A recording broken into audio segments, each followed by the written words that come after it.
Bueno, bona tarda a tots i totes. Benvingudes. Em sentiu bé? Sembla que sí. Va. Bueno, benvingudes al Mobile Social Congress 2026. Si tenim problemes amb els micros ja m'aixequeu la mà i m'aviseu aquí amb molta confiança.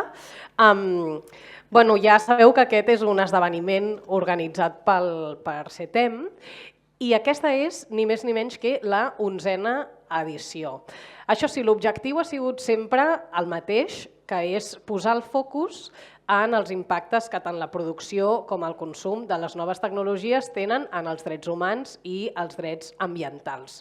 No cal ni dir que és un acte més que pertinent, tenint en compte que a l'altra punta de la ciutat, com sabeu, s'està celebrant el Mobile World Congress, que és un espai on, no sé per què, doncs aquestes qüestions no hi tenen cabuda.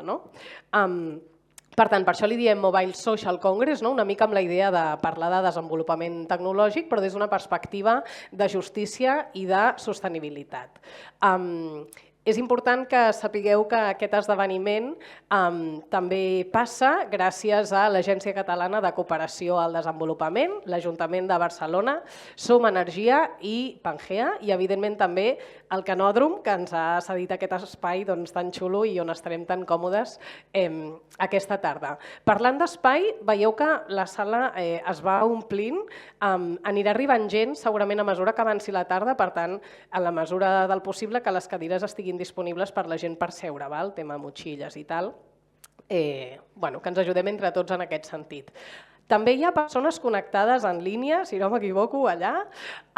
Benvinguts i benvingudes, gràcies també per seguir-nos, tant online com a la sala. Sabeu que hi ha servei d'interpretació català, castellà, anglès. Volem que aquest sigui un acte participatiu i per tant ens agradarà escoltar la vostra visió sobre tots els temes que tractarem aquí i també mirar de respondre algunes de les preguntes, si és el cas que en teniu. Jo en tinc moltes, però per descomptat que tindreu ocasió de contribuir-hi. Ara sí, jo soc la Gina Rigol, soc periodista i soc creadora de contingut i sense més preàmbuls comencem aquestes jornades. Una mica un aplaudiment mentre el Youssef puja per donar una mica d'energia a la tarda.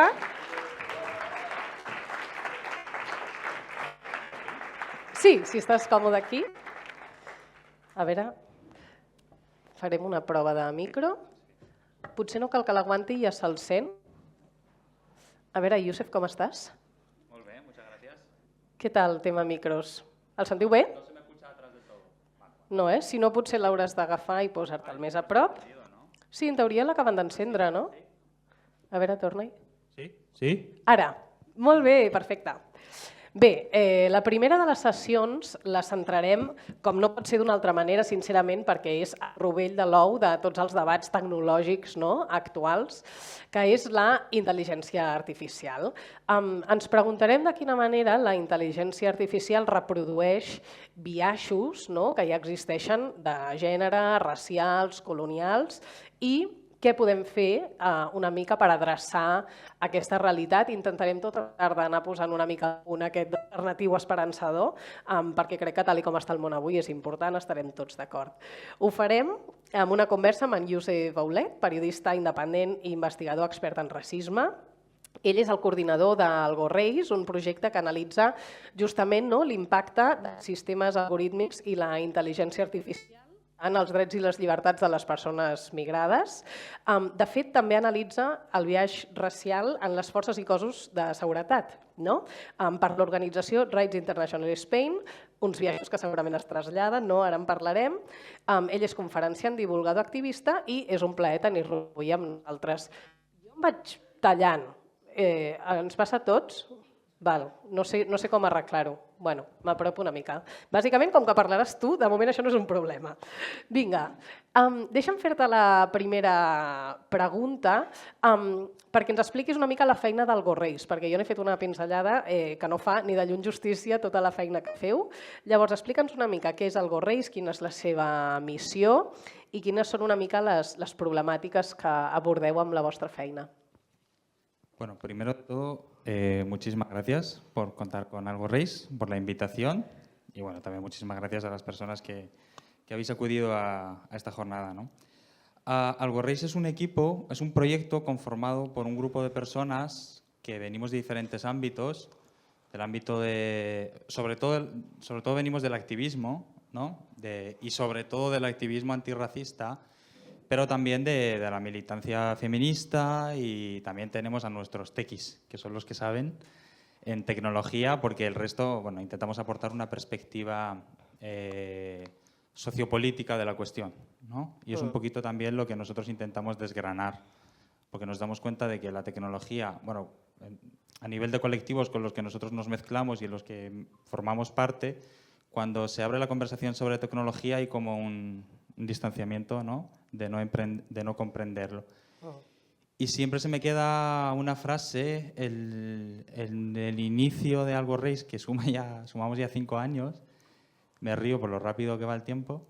Pero al principio, cuando nosotros nos reuníamos con estos colectivos, decía, es que, bueno, no sabemos cómo está funcionando la tecnología. Ahora tampoco es que tengamos mucha más información, pero cuando nosotros hablábamos con ellos de cómo funcionaba y cómo teníamos el conocimiento hace 5 años que se articulaba, nos decían, bueno, es lo de siempre, pero ahora es una máquina, ¿no? Y nos parecía como un resumen muy generalista, es verdad, pero muy fácil de comprender de cómo está operando el racismo a nivel tecnológico, ¿no?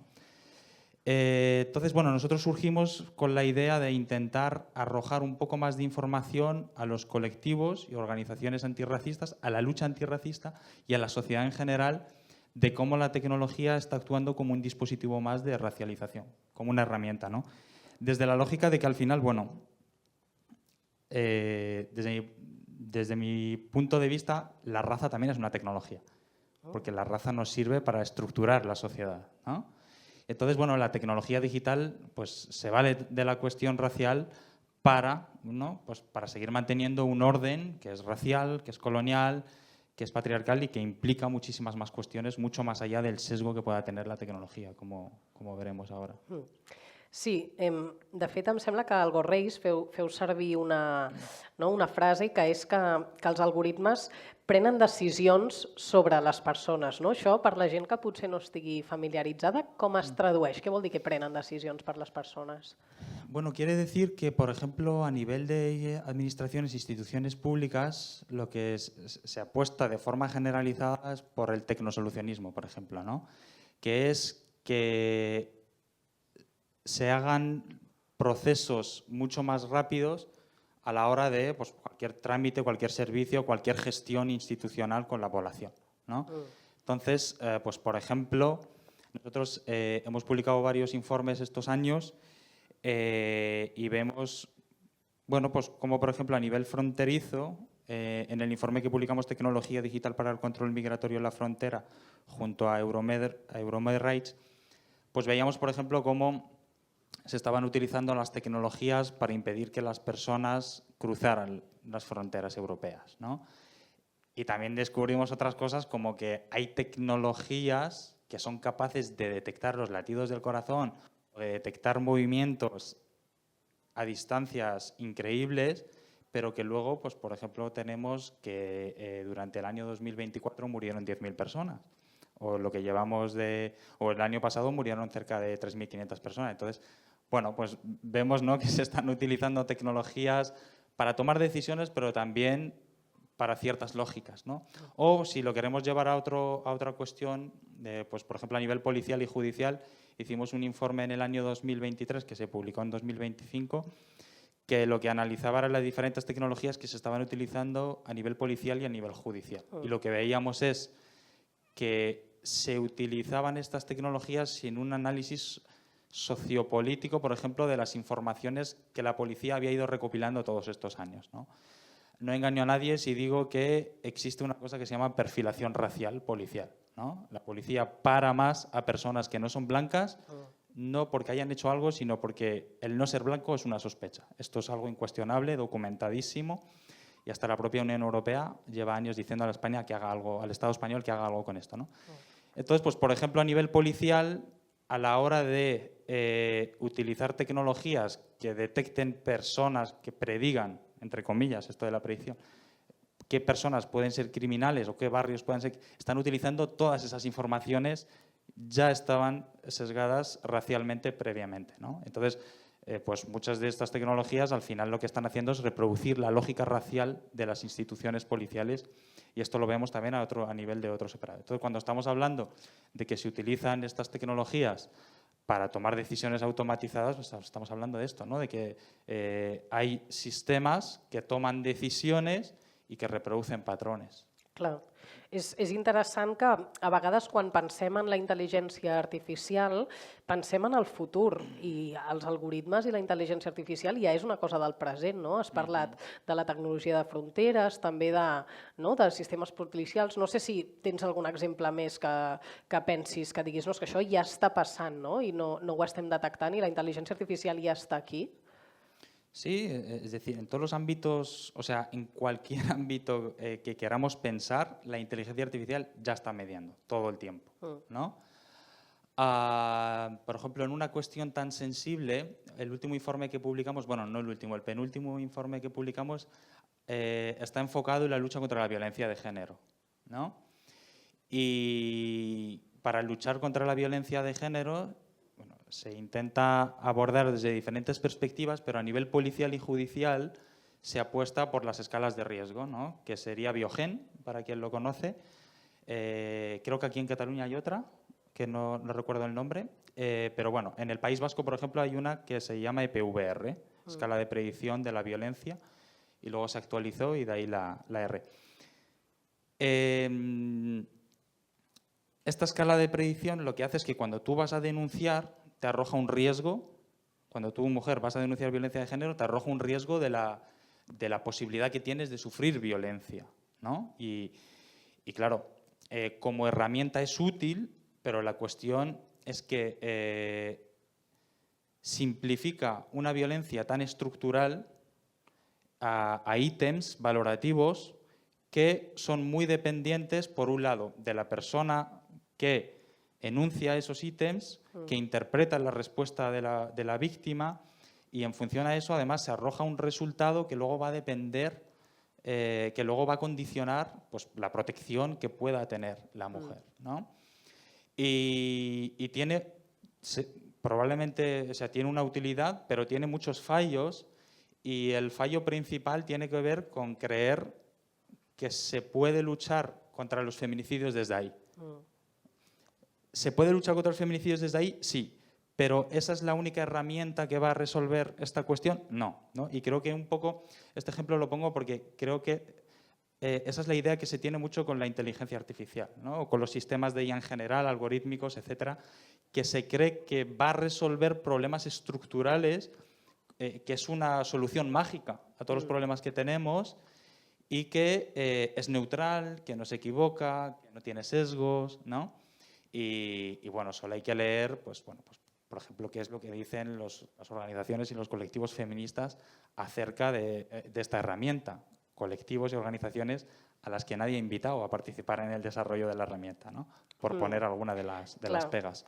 Exactament, just ara això t'anava a preguntar, no? Clar, qui són els agents que dissenyen i controlen aquests sistemes, no? Algorítmics que es fan servir i que repercuteixen tots aquests biaixos? Buena pregunta. Yo creo que ahí está el kit de la cuestión ahora mismo, ¿no? ¿Quién tiene la capacidad de desarrollar las tecnologías, ¿no? O sea, nosotros todos estos años los sistemas que hemos ido detectando, analizando, tal, fundamentalmente venían o sea, se retroalimentaban por parte de tres ámbitos, ¿no? Por un lado, el ámbito privado, por supuesto, bien empresas que desarrollan tecnologías que venden a gobiernos o autonomías o ayuntamientos.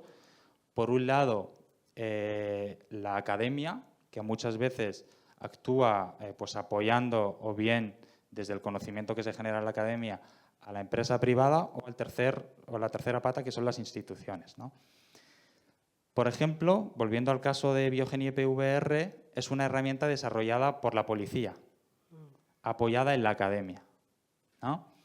Pero sí que es verdad que creo que a día de hoy es importante plantear esta pregunta, porque vemos que en realidad hay como, no sé si se puede llamar así, pero hay un monopolio del desarrollo de las infraestructuras digitales, y casi podríamos ponerle nombres y caras a los 5 señores blancos del norte global que poseen la mayoría de la infraestructura que está condicionando pues, desde que paguemos con una tarjeta de crédito hasta que se bombardee a población civil en Palestina, ¿no?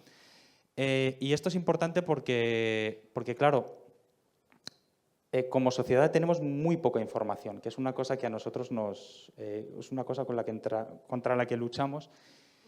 Y el hecho de que no tengamos tanta información también impide, en cierta medida, que nos organicemos en contra y que planteemos a los estados el desarrollo de infraestructuras públicas, entendiendo por público como la necesidad de que participe la sociedad y participe la sociedad civil en el desarrollo de esas infraestructuras, redes sociales, bases de datos que no dependan de empresas privadas, etcétera.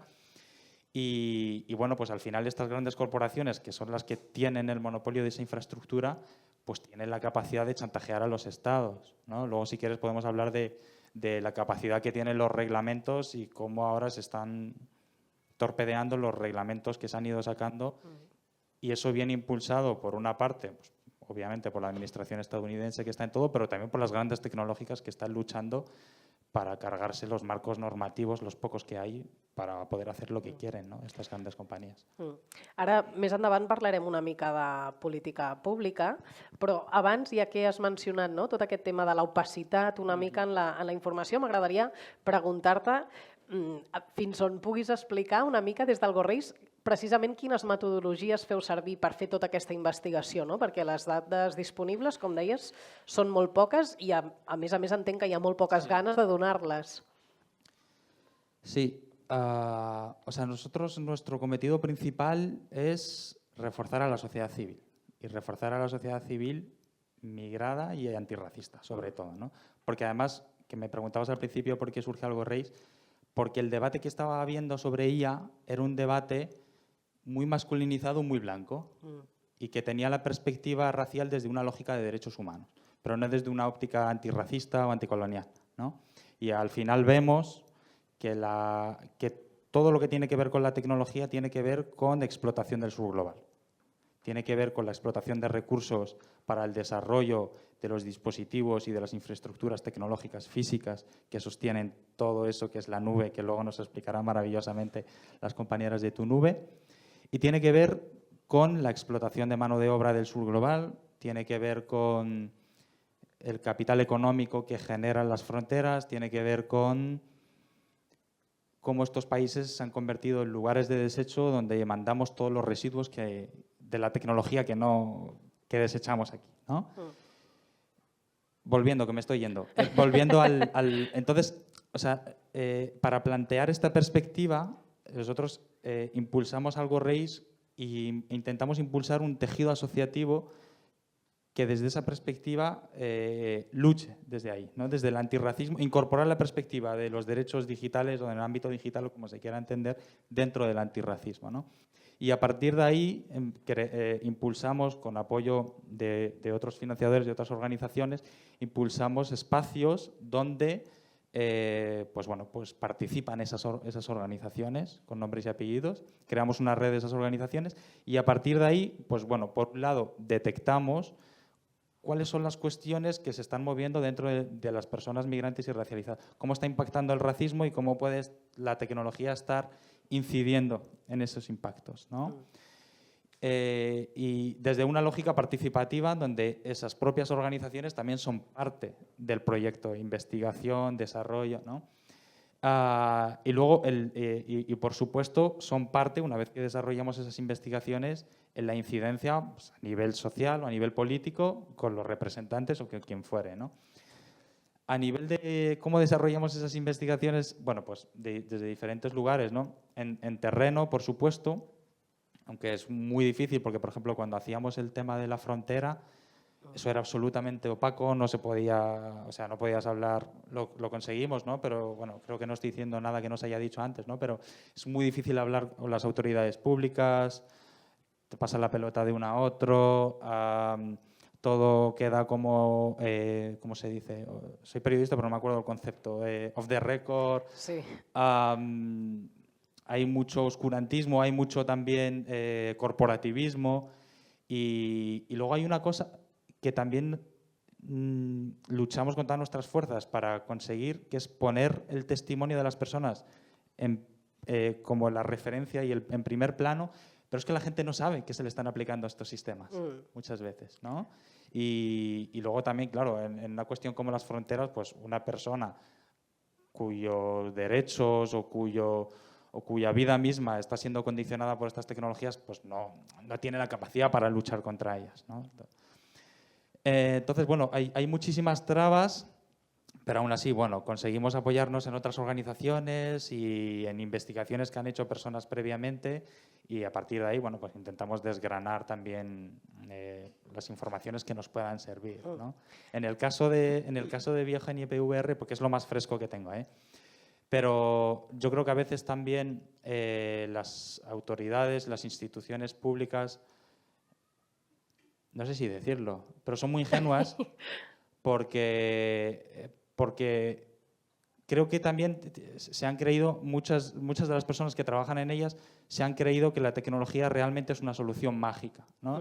Y, por ejemplo, nosotros estábamos investigando cómo por ejemplo, se valoraba el riesgo de una víctima y de un potencial agresor. Y, por ejemplo, pues teníamos una jefa de la Ertzaintza reconociendo que ponían el foco en agresores racializados porque la cultura del racializado es más propensa a la violencia de género.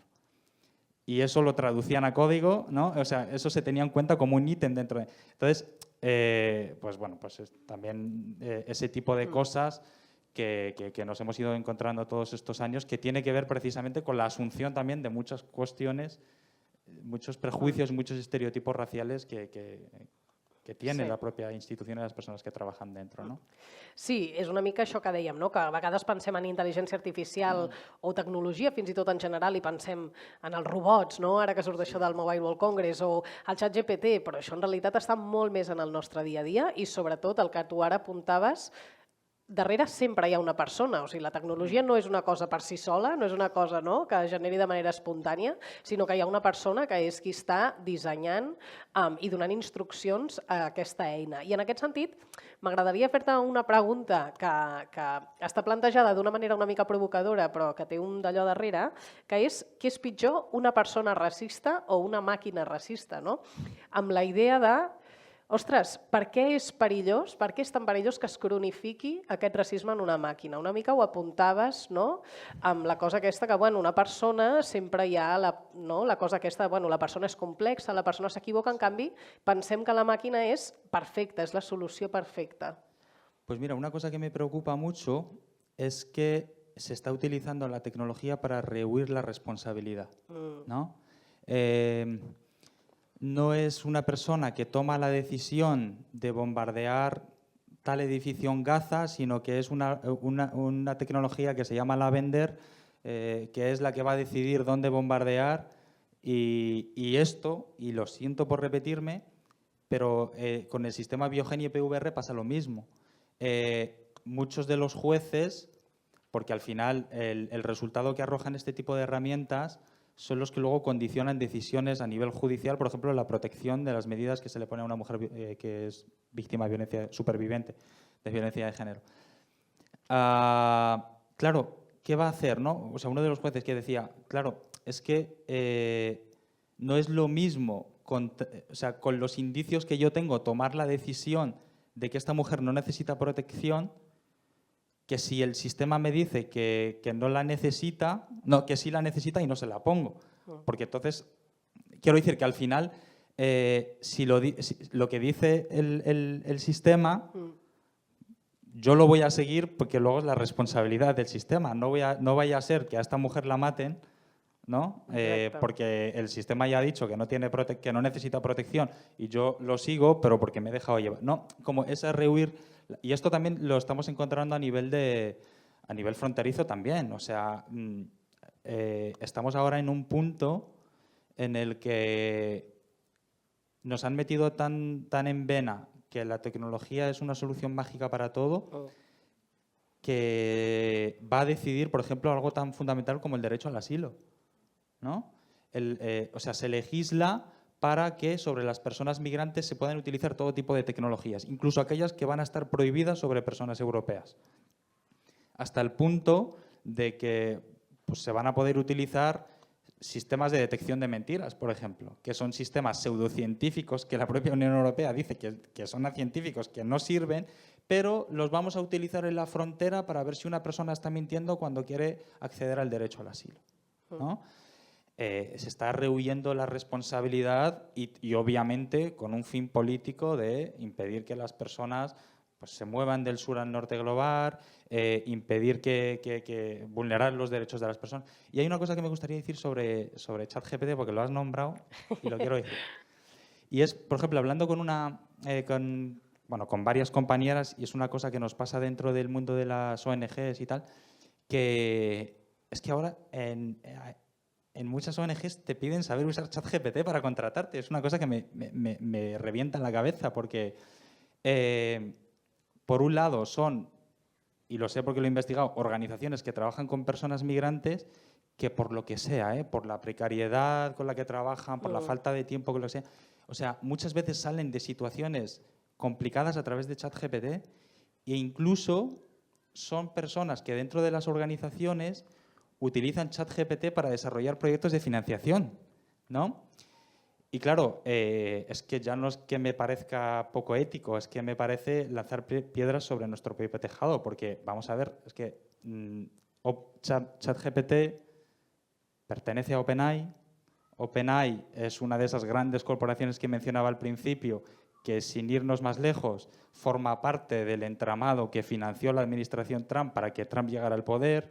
OpenAI financia al ICE, OpenAI tiene participación en la infraestructura digital del ente sionista israelí, OpenAI explota los datos de la ciudadanía y accede a los saberes y a los conocimientos de las personas sin su consentimiento, y OpenAI, ChatGPT, genera una cantidad de consumo energético de recursos naturales, como nos explicarán después, brutal, brutal. Entonces, me parece muy necesario que cuando pensemos en lo que dice Rua Benjamin de abolir ciertas tecnologías, creo que si hay que abolir algo es ChatGPT. Y por muchas etiquetas que se le puedan poner de antirracista, anticolonial, es imposible que ChatGPT pueda llegar a ser antirracista o que se piense desde esa lógica, porque es que va en contra de todo lo que se plantea desde una cuestión anticolonial y antirracista, ¿no? Clar. Bueno, ja havia avisat que la pregunta era provocadora. De totes maneres, o sigui, justament perquè sobre les persones més o menys tenim lleis. Altra cosa serà que les fem servir. Però sobre les màquines, no? I aquí és on vinc a preguntar-te, també per ja posar una mica el toc esperançat alternatiu, què podem fer aquí des de la política pública, per exemple? Bueno, ¿qué podemos hacer? Algorreis forma parte de una coalición que se llama Día Ciudadana, que la integran diferentes organizaciones, una veintena ya, si no me equivoco, que lo que intentamos es, sobre todo, hacer de lobby, ¿no? En el buen sentido, no en el que hacen las compañías, para conseguir que los reglamentos que se vayan aprobando y que las leyes que regulan la tecnología sean lo más garantistas posibles, ¿no?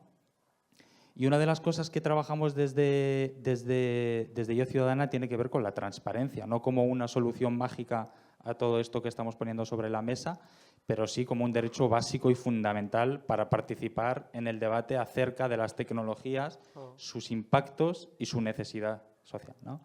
Y desde Yo Ciudadana, por ejemplo, hicimos una campaña con otras organizaciones a nivel internacional en lo que respecta a la IACT, que es el reglamento de inteligencia artificial que Europa vendió como el primer reglamento en el mundo de inteligencia artificial y que contraponía con China, porque aquí tenemos derechos, etcétera, etcétera, y que planteaba algunas cuestiones interesantes. Este reglamento no era la panacea, de hecho, desde la sociedad civil lo hemos criticado muchísimo, pero que plantea algunas cuestiones interesantes como los organismos que van a vigilar, que van a regular en cierta medida y cierta transparencia, por ejemplo, ¿no? Aunque es verdad que también crea una jerarquía de población, ¿no? A estos no se les podrá utilizar ciertas tecnologías porque vulneran derechos, pero a las personas migrantes sí, todas, ¿no? Aquí no vamos a poder comercializar tecnología que vulnere derechos, pero se la podemos vender a Marruecos, ¿no? Ese es el estándar con el que juega Europa todo el rato, ¿no? ¿Qué pasa? Que ahora viene la administración estadounidense y dice, no, es que las normas y las leyes de Europa limitan la libertad del comercio, la economía, tal. ¿Y qué hace la Unión Europea? Pues impulsan pues algo que llaman el Omnibus Digital, que en la práctica supone cargarse esta ley. ¿Por qué? Porque es lo que se está impulsando desde la administración estadounidense, lo que están impulsando estas grandes tecnológicas, sobre todo, que son al final las que más van a tener que rendir cuentas gracias a tecnologías como esta, ¿no? Entonces ahora estamos, la sociedad civil, en una paradoja de defender un reglamento que nos parecía incompleto, ¿no? Porque vemos que Europa se está plegando, como lo están haciendo con toda esta deriva imperialista yanqui, se está plegando respecto a creemos que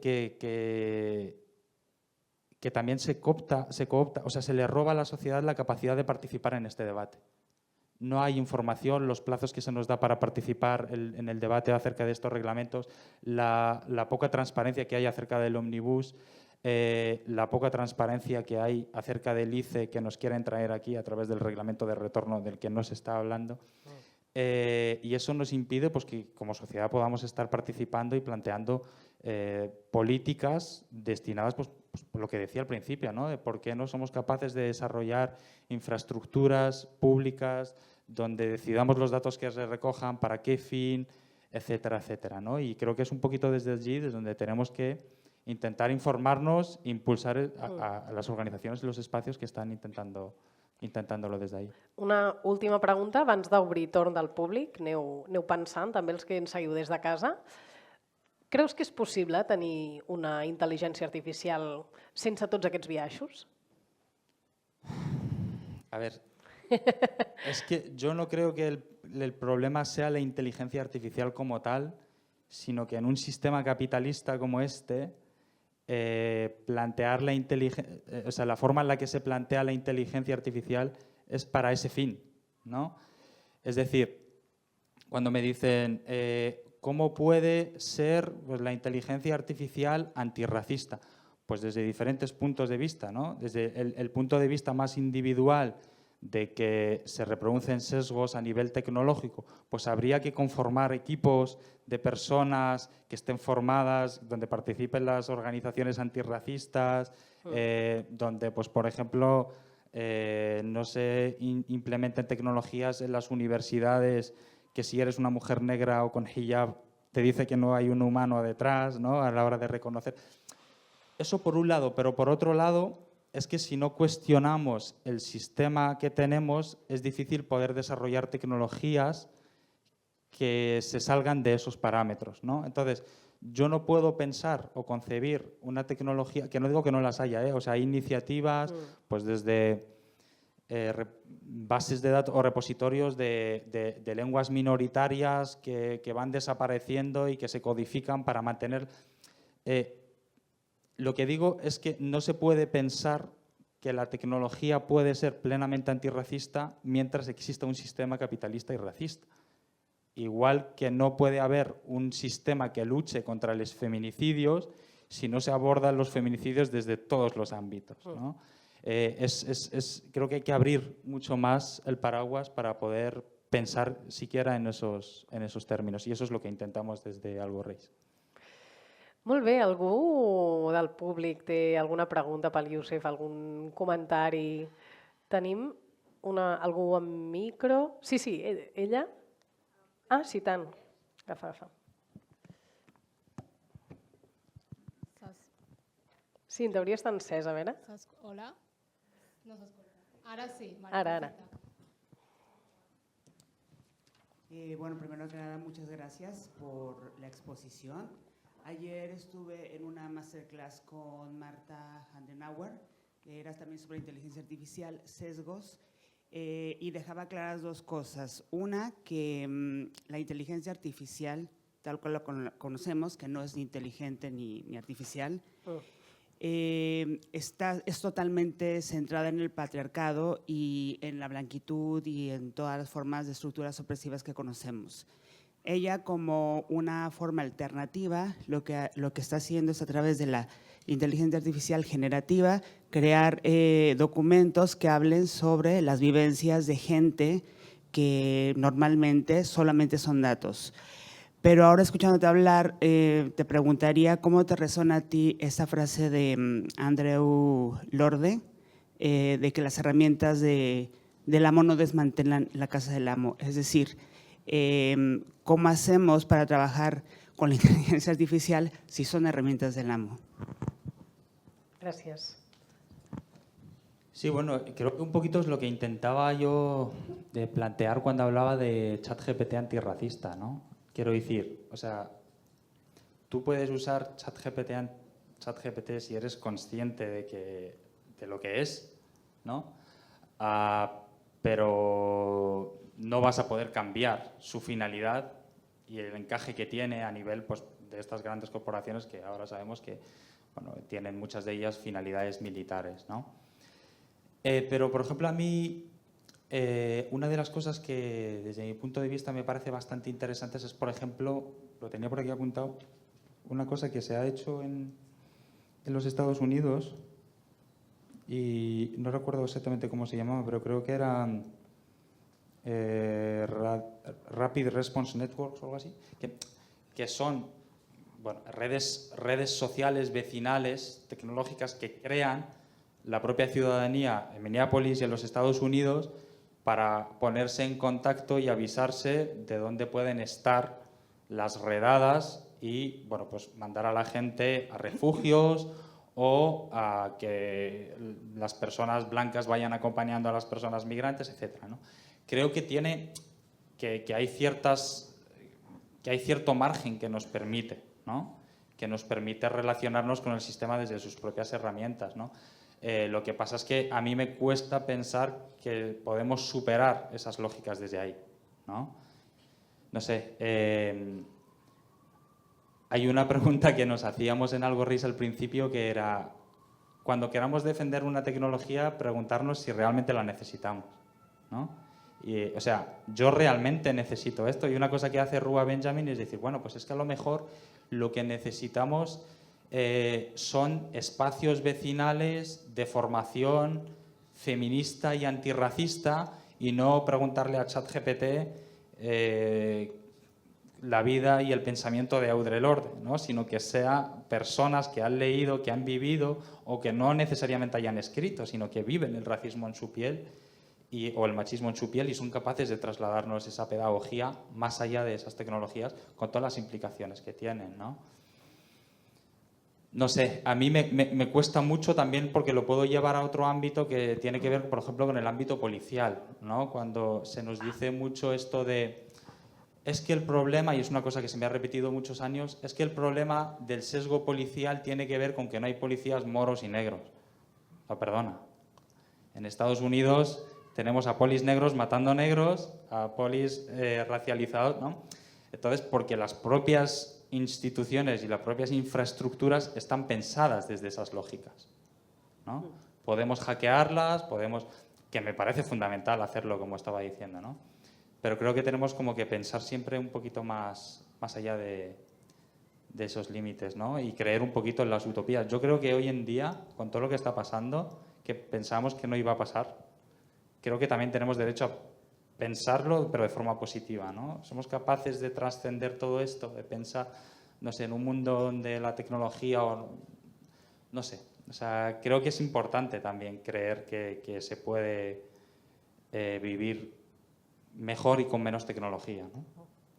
Tenim un parell d'intervencions més. Ostres, em sembla que un parell i haurem d'anar tancant i passar al següent panell, però tindrem a la pausa temps perquè l'Iosef us respongui totes les preguntes que vulgueu. Endavant, sisplau. Los que vienen después son más interesantes, ¿eh? También lo digo. Bueno, me la has dejado justo en bandeja, que es, ¿por qué crees que conocemos tanto la tecnovigilancia del ICE en Estados Unidos como las tecnoresistencias antirracistas en Estados Unidos y no conocemos lo que está pasando en el Estado español y en Europa con el mismo tema? Porque en España no hay racismo. Es así.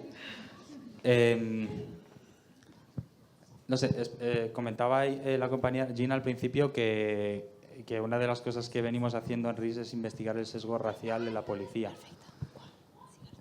Yo, durante estos últimos 10 años, cada vez que hablo de racismo policial en el Estado español, la gente me pone ejemplos de los Estados Unidos. O sea, no se concibe que aquí la policía para y mata a personas no blancas, ¿no? Y es algo que pasa. Lo hemos documentado en un libro, entre otras cosas. Y hasta tal punto que, bueno, pues eso, por ejemplo, es limitante porque no nos permite organizarnos en contra. Y ahí es donde está el meollo de la cuestión, ¿no?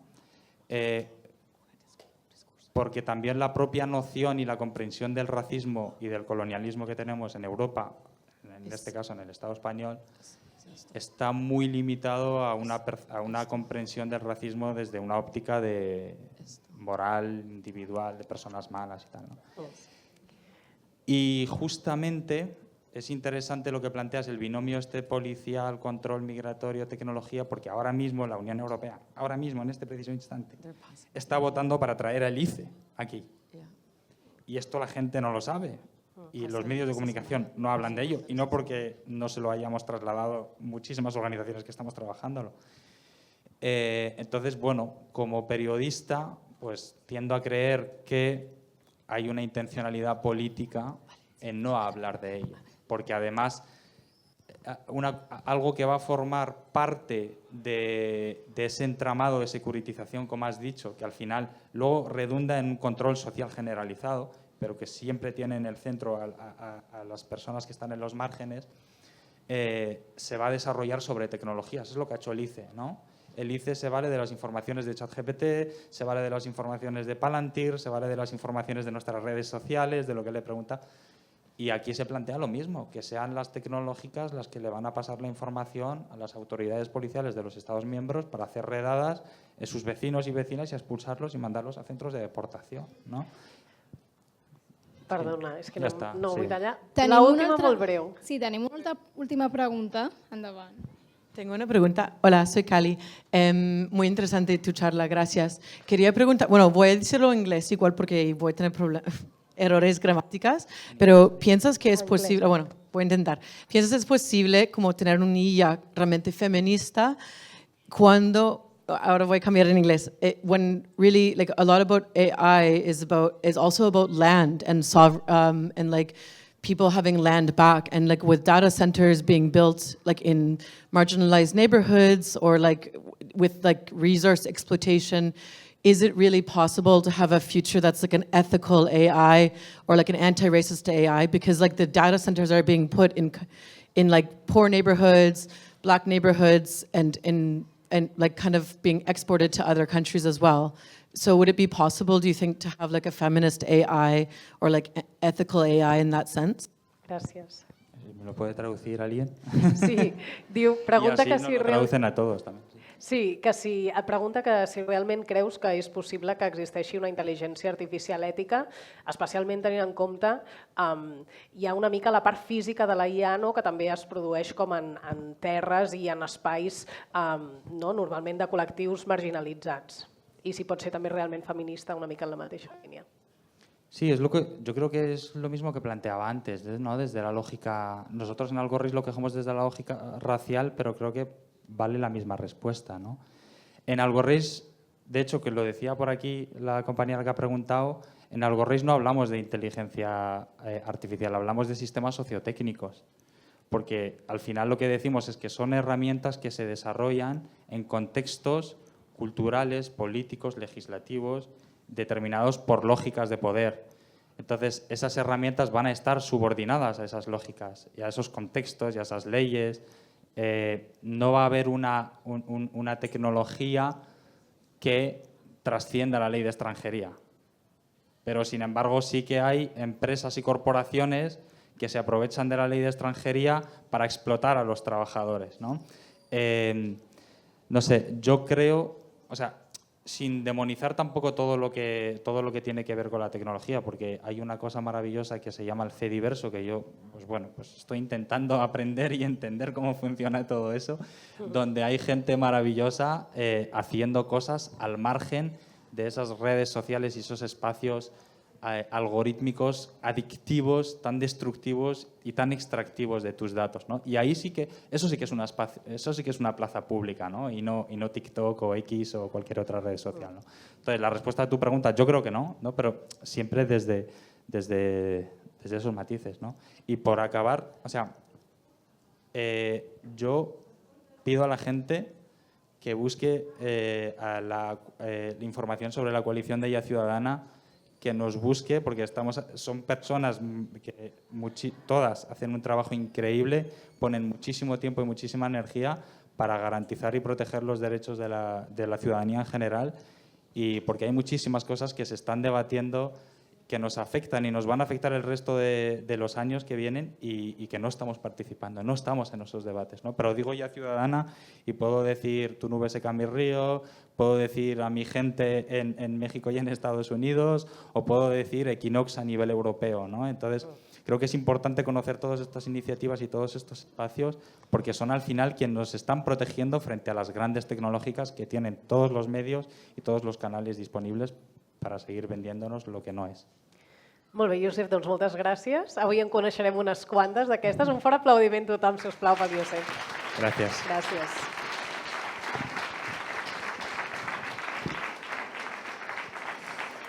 Mentre la Mònica puja aquí a l'escenari per aquesta segona sessió, la gent del fons, sapigueu que aquí davant hi ha cadires per seure i podeu aprofitar ara per passar i acomodar-vos.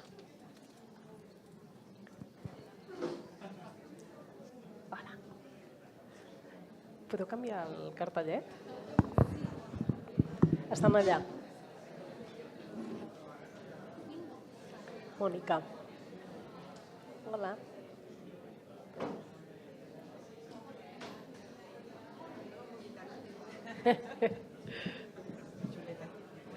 Molt bé, encantada. Estàs bé en català? Sí.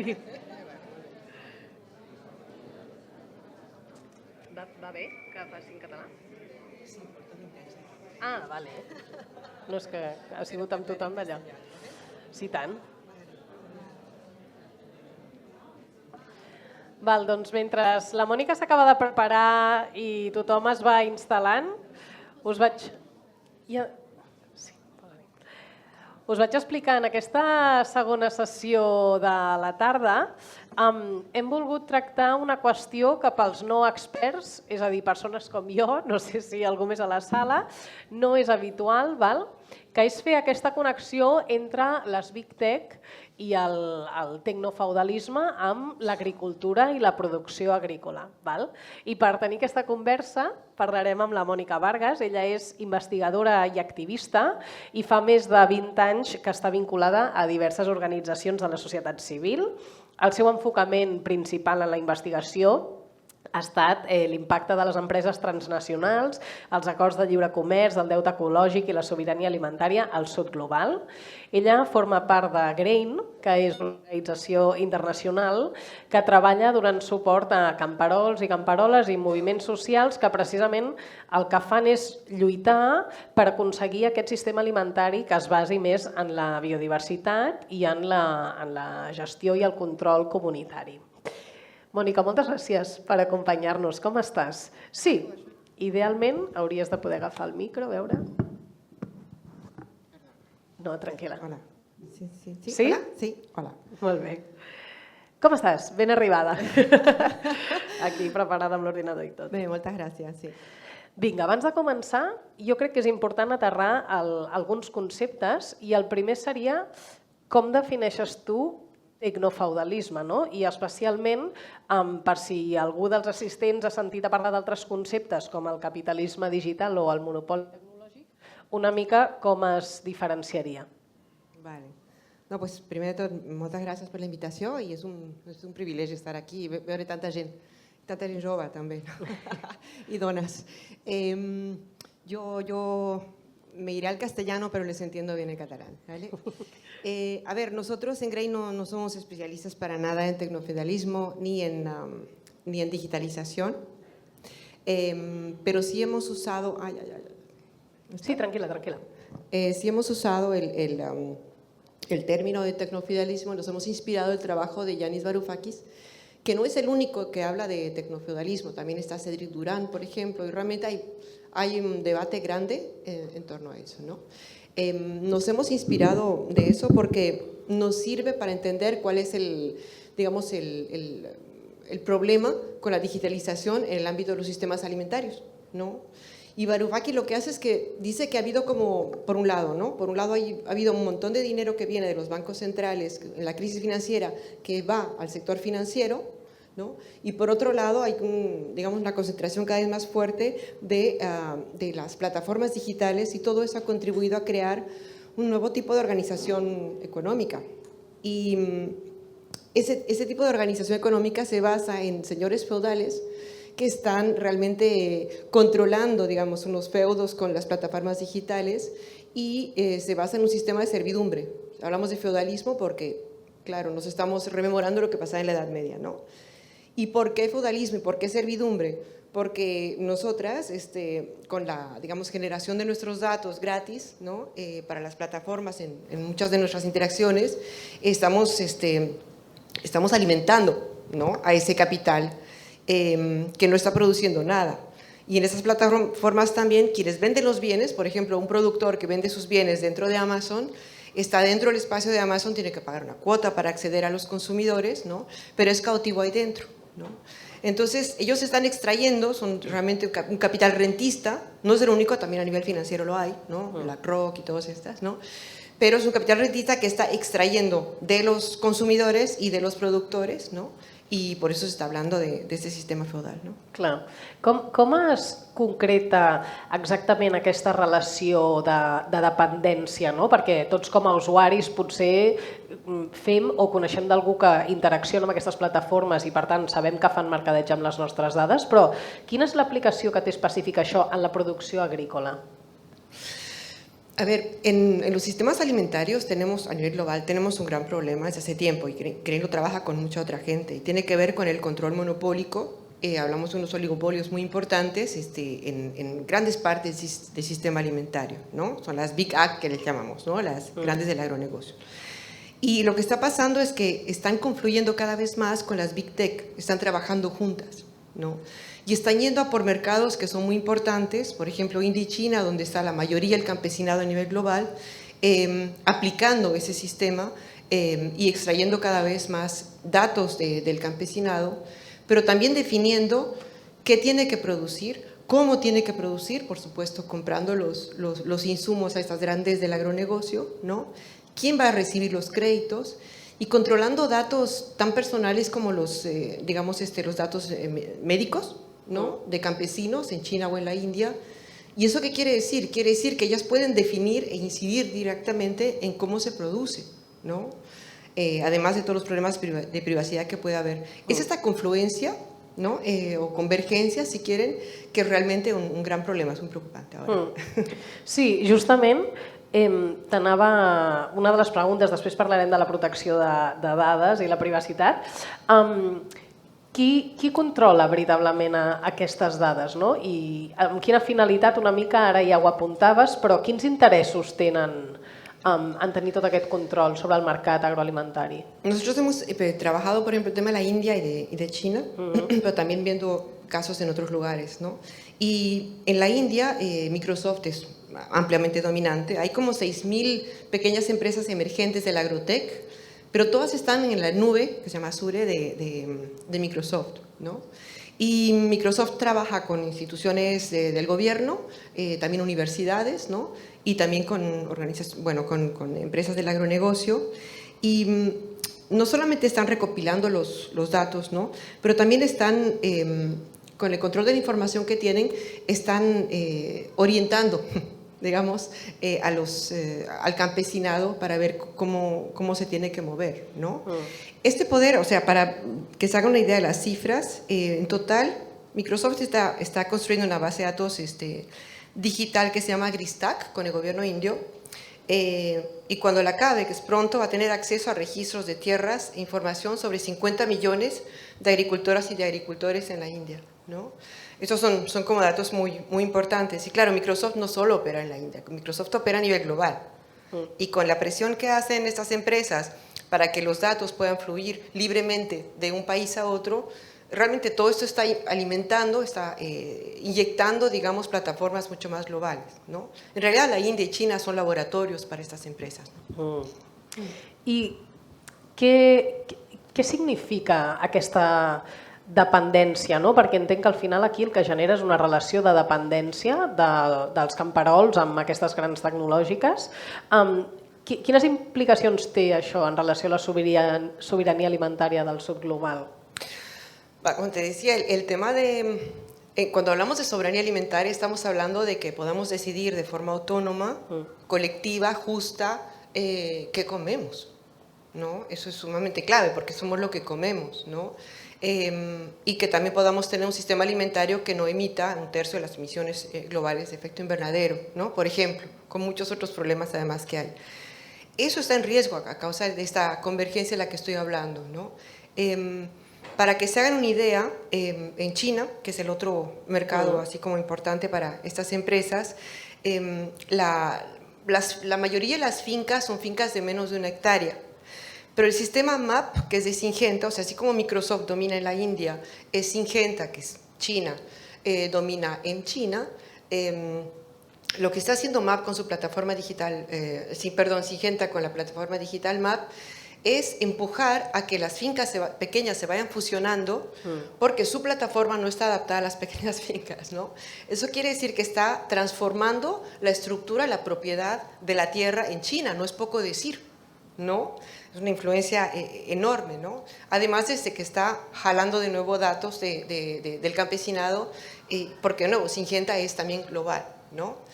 Ahí decir también, digamos, el tipo de control, sobre todo la cadena que consiguen. O sea, Syngenta es como líder mundial de las semillas comerciales, uno de los líderes también de los pesticidas a nivel global, o sea, son realmente es un mercado muy concentrado, ¿no? Entonces ellos venden estos insumos, ¿no? A través de estas plataformas, pero no solo. Entonces tienen esa información, pero también colaboran con otras empresas del agronegocio, colaboran con las grandes plataformas chinas de la venta en línea, como JD.com, ¿no? Entonces están consiguiendo manejarse desde la finca hasta el supermercado, ¿no? Con mucha información. Entonces, claro, eso es un riesgo, ¿no? para la soberanía alimentaria, ¿no? Claro, perquè entenc que per un camperol no és possible sobreviure fora d'aquesta gran cadena, no? Com a negoci, diguem-ne, no? No, sí. ¿Sí? De hecho, 70% de la población mundial en realidad depende de sistemas campesinos, de la pesca artesanal, ¿no? del pastoreo, ¿no? No. Pero la verdad es que hay un tema muy importante cuando uno trabaja en el campo.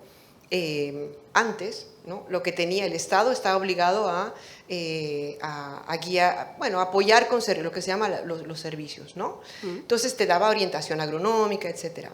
Ese sistema público de apoyo a la producción alimentaria ha sido reemplazado por estas plataformas que son privadas, ¿no? Y que no te van a orientar de cualquier forma, te van a orientar para que tú consumas ese producto que ellos están vendiendo, ¿no? Pero además van a tener información sobre ti que va a ayudar al gobierno a definir si te da un crédito, un apoyo o no. Entonces, sí que la penetración es importante, sí que la influencia es importante. Y como repito, como están actuando a nivel, digamos, masivo sobre 2/3 del campesinado del mundo, que son estos dos países, claro, eso es preocupante, ¿no? O sea, hay brechas en el sistema, por suerte, y en esas brechas tenemos que trabajar, pero, ¿no? y alimentarlas, pero estan avançant ràpid. Quines són aquestes escletxes? Una mica per posar la visió esperançadora, no? Sobre tota aquesta qüestió. Quines formes de resistència s'estan articulant entre els camperols? Hay una resistencia que no es dentro del campesinado, sino que es más global. Es una resistencia a los acuerdos de libre comercio. Dentro de los acuerdos de libre comercio están las reglas, los capítulos de comercio digital, donde gran parte de lo que el compañero que estaba hablando aquí antes, Joseph, ¿no? Estaba hablando de cómo los problemas de transparencia, cómo la Unión Europea se está viendo castigada por Estados Unidos, por la administración Trump, ¿no? Cuando intenta, digamos, proteger más, ¿no? Los derechos digitales, ¿no? Todo eso.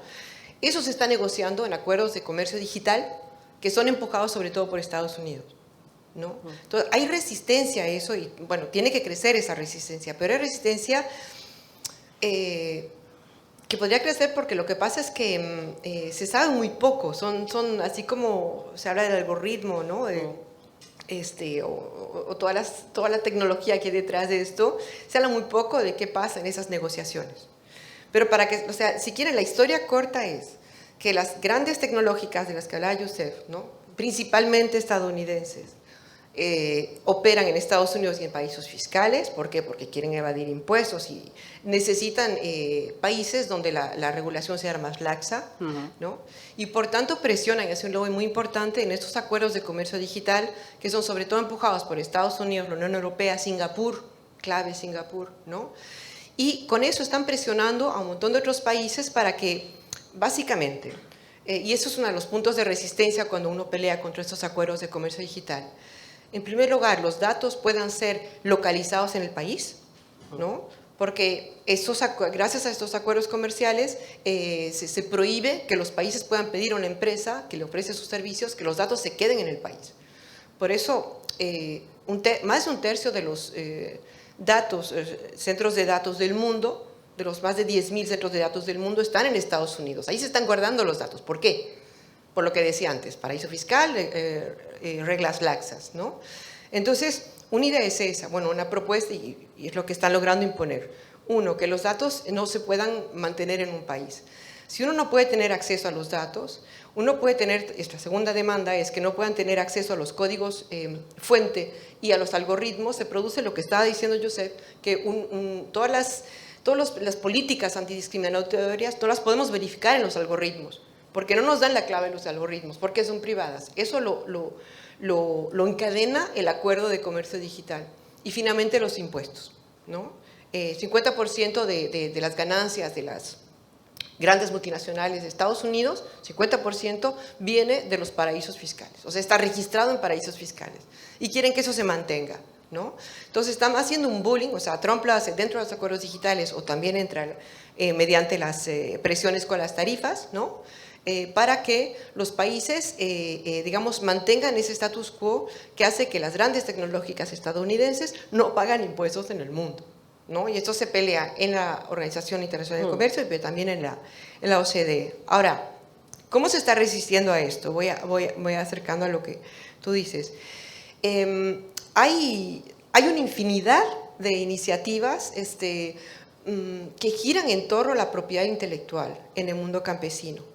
Están habiendo, porque la innovación, lo que caracteriza al mundo campesino desde que existe la agricultura, es la palabra innovación. Constantemente los campesinos están creando conocimiento. Es que el conocimiento es colectivo, ¿no? Es un bien común y no, esto no es teoría, esto es así, ¿no? Entonces, eso es lo que está siendo desplazado por la inteligencia artificial, los chatbots de estas plataformas digitales, etc. Entonces, desde ahí es que se está defendiendo y se está lidiando en un ámbito que yo apelo mucho a que pueda converger con las luchas por los derechos digitales, que tiene que ver con el mundo de las semillas. La pelea en torno a la propiedad intelectual, en software, etcétera, tiene mucho que ver con la pelea porque las semillas campesinas sean protegidas, y no por los gobiernos, sino desde el mundo campesino, ¿no? Hay una convergencia ahí muy importante. Se están dando diálogos. Por ejemplo, había un foro panafricano donde se han encontrado activistas del mundo digital y campesinos en África. Y ellos decían, los campesinos africanos decían, pero es que a mí me están diciendo que proteja mis derechos individuales, ¿no? O sea, mis datos, me están extrayendo, pero los datos no son individuales, los datos son colectivos, los datos los voy construyendo dentro de mi comunidad, Entonces, ¿no es un poco una idea occidental basada en el individualismo, el hablar de, uy, cuidado con tus datos personales individuales? Es un pensamiento diverso que tiene que nutrir una convergencia que se está produciendo. Sí, bueno... ¿Tengo un minuto más o no? Tienes un minuto Acabo. más, però mientras tanto, sapigueu que espai per dues preguntes o dos comentaris, qui sigui el més ràpid a aixecar la mà li reservem, Ai, perdó. i així ja se les van pensant. No pateixis, acaba. No, yo diría, yo vengo aquí, bueno, vengo de una organización chiquita que les digo, realmente nuestro mundo es nuestros sistemas alimentarios, pero realmente vengo aquí con esa idea que nosotros le estamos hablando mucho, y es cómo pueden converger nuestras luchas, ¿no? Yusef estaba diciendo cómo hay ese vínculo entre la extrema derecha y las grandes tecnológicas, es real. Luchas antirracistas, con las luchas por la soberanía alimentaria, con las luchas de los sindicatos del sector de los servicios, para que los servicios públicos no estén, digamos, escapen a los acuerdos de comercio digital, luchas en defensa en contra de la propiedad intelectual sobre las medicinas, ¿no?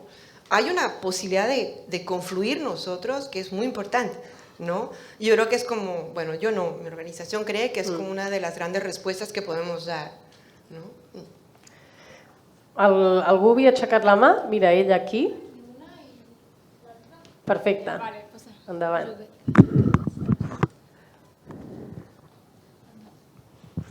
Hola, bones, moltes gràcies. El meu nom és Judit. Jo et volia preguntar precisament sobre aquesta part final que deies, no? De la patent de les llavors i tot plegat. Si heu trobat o heu identificat per una banda que hi hagi conglomerats més grans que també financen tecnològiques que estiguin finançant aquest desenvolupament de llavors, o sigui, si hi ha realment una relació econòmica entre les diferents companyies i es pot traçar, per una banda això, i per l'altra m'interessa molt el que estaves comentant d'aquesta convergència entre els drets digitals i els drets per la sobirania alimentària, perquè aquí també tenim les revoltes de la terra que estan començant a mirar temes de drets digitals també. Si pots explicar una mica més d'aquesta experiència. Merci. Jo crec que és millor que vagi responent, si pot ser en un minut millor, i mentre la companya li va portant el micro. Vale. Es que es chistoso porque, por ejemplo, Bayer no era una empresa que vendía pesticidas. Ellos vendían químicos, medicamentos. O sea, entonces, realmente ha habido, y bueno, la historia es larga, pero ha habido una concentración de estas empresas que acaban vendiendo, que realmente son un puñado. Nosotros hemos trazado los top 10, digamos, de cada uno de estos sectores y los oligopolios son evidentes. O sea, oligopolio es cuando las 4 empresas de un mercado controlan más del 40% del mercado. Pues estas se pasan en un montón de sectores, ¿no? Entonces, no solo tienen el control monopólico, pero además colaboran entre sí.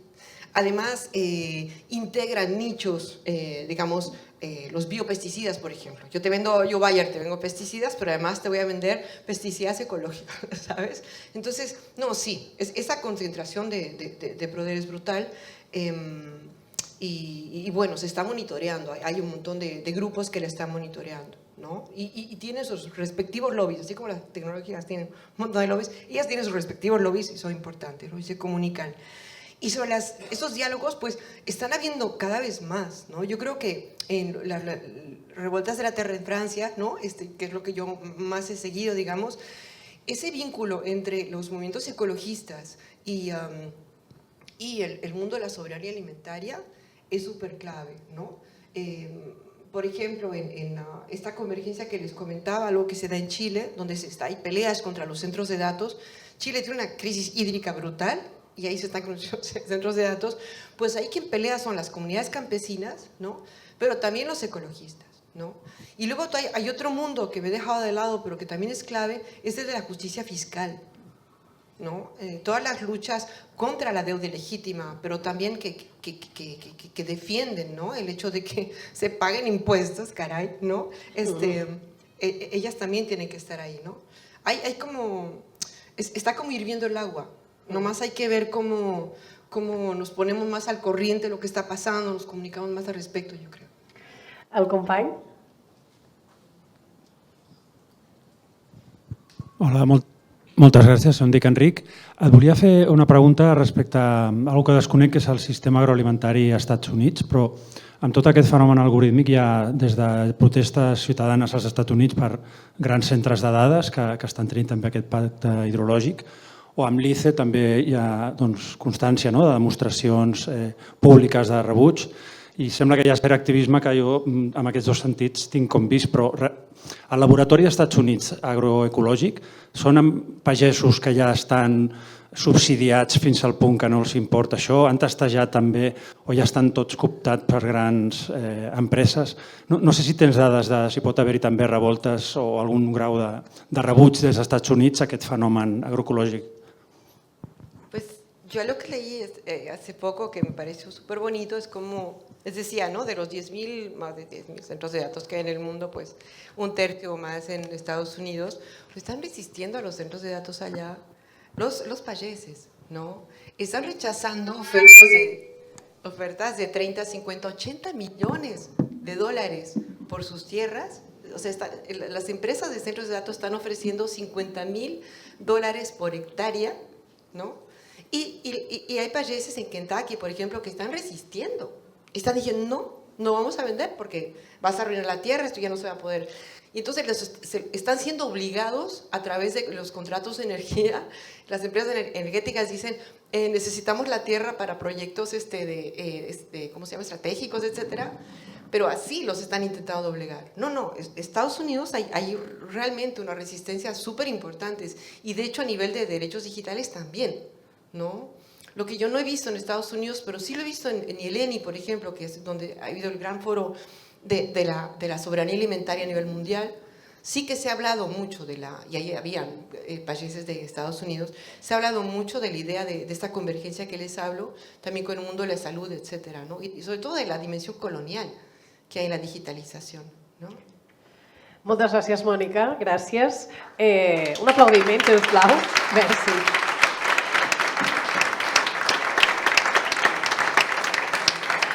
Vale. Justament al tornar parlarem de centres de dades. Abans podem fer 5 minuts de pausa, però d'aquí 5 minuts tothom aquí, porfa. Fins ara.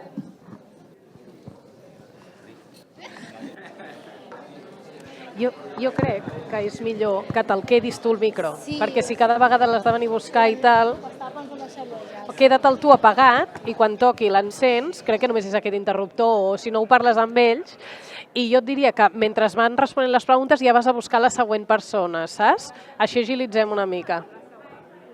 Sí, són 3, mira, ho tens en aquest paper. Aquestes online són l'Aurora i l'Agustí. Jo...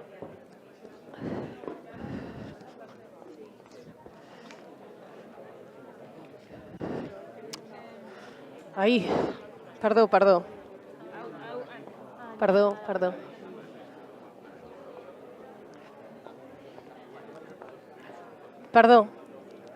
He d'anar al lavabo, això? Ho pots apagar 100% o m'ho treus? No, tranqui. Sí, és més, pots apagar-lo d'aquí.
Hola, hola. Vale, no està encès.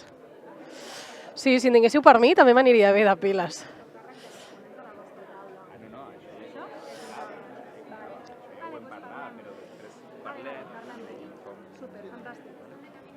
Hola. Ah, vale, sí, encantada. Vale, bé? Vale, jo estic deixant una mica de marge de temps, penso que podem retallar aquí una mica. Molt natural quan talles.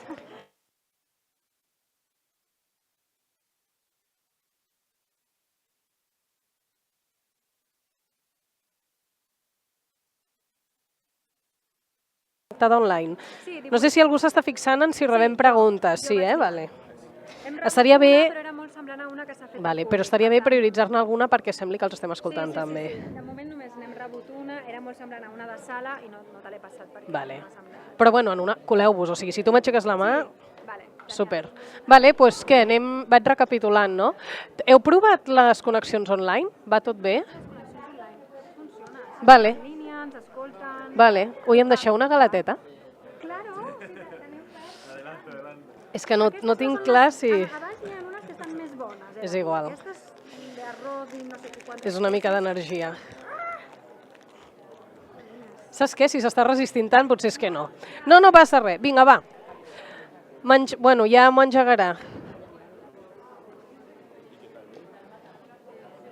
Perdó.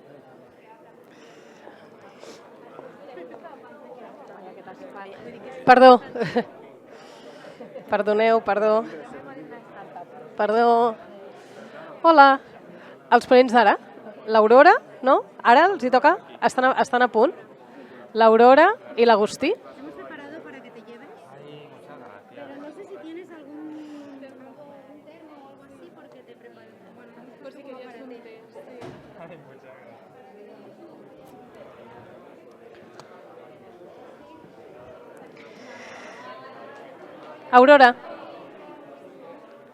Aurora, perdó, esteu a punt?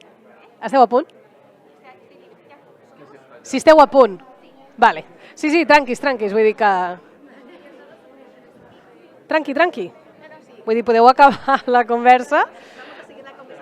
Ah, exacte, clar, sí. A veure, jo ara, clar, com que tenim una persona online, potser faria una mica així. Vale, i en aquest cas, la Sara...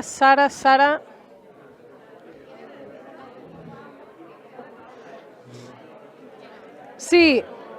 Ai, és igual, no pateixis. Escolta, una pregunta, em pots buscar la Sara, que és la noia que està fent les preguntes del públic, perquè necessitem el seu micro? Vale. És que ara no la veig des d'aquí. No pateixis, no, és igual. Ja després menjo. Per si em desmaio.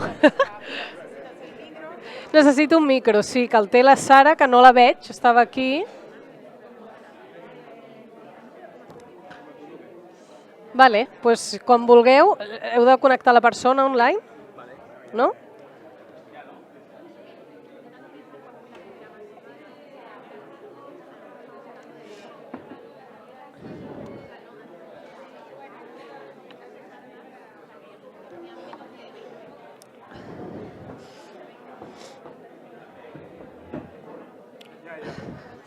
Vale.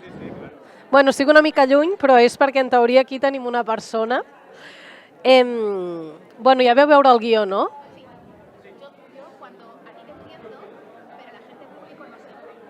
Vale, yo intento. Con la de inglés me quedé en plan, hostia, mierda, no venía yo preparada.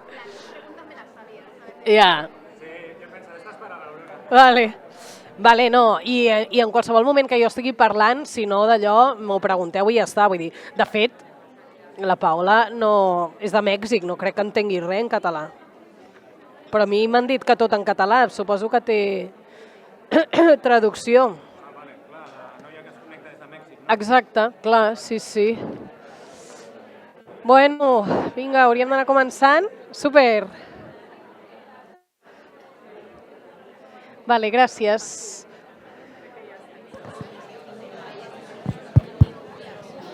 Vale, cadascuna tindrà un micro. Qué gilipollez y la agitación.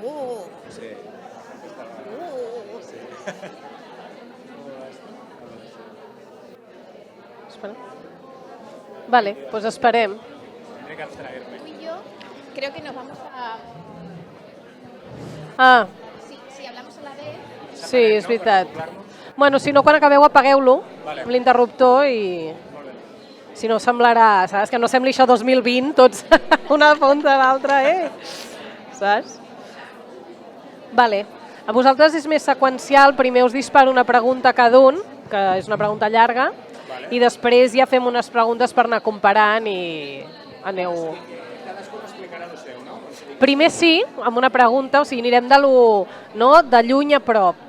Centres de dades a Mèxic i allà hi ha què està passant, a Espanya amb Tu no ves Camí Rio, Catalunya, Cerdanyola del Vallès, i llavors ja obrirem una mica debat de comparatives, no? De tot el que suposa, els centres de dades, tot això. Seguirem aquesta pauta que hi ha aquí dels 14 minuts cadascun, més o menys? Més o menys, sí. Idealment sí. O sigui, a veure... Bueno, t'he de dir que potser haurem de retallar una mica perquè havíem de començar a les 6:30, són i 33 i no hi ha ningú connectat.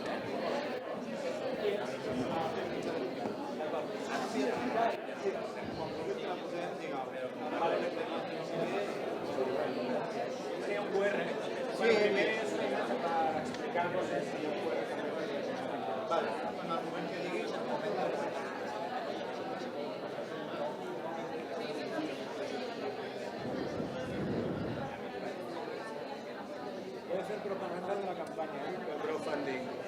Pondré aquí un QR para que la gente se conecte a una... Sí. Sí, no, así la gente puede pillar las referencias.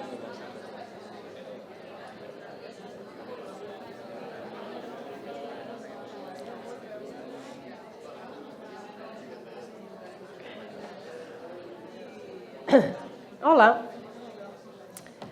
Bueno, estaria bé anar tornant. Tota la gent que està de peu de nou, per aquí davant hi ha cadires. La gent que està fora imagino que no em senten, però si hi ha algú que està per allà els hi podeu anar dient, perfecte. Si no m'equivoco hi hauria d'haver algú connectat online. Ah, vale. Ah, perfecte, doncs gent de fora. Ah, val. Podeu fer el que vulgueu, però si us interessen les sessions, estaria bé que anéssiu entrant. Si no m'equivoco, hi hauria d'haver una persona també connectada online. Si no és així, ja m'avisareu.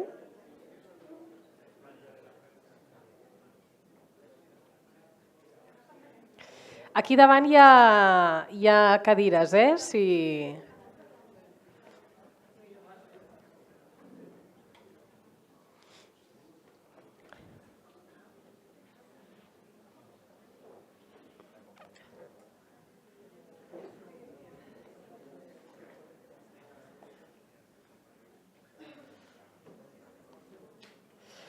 Val.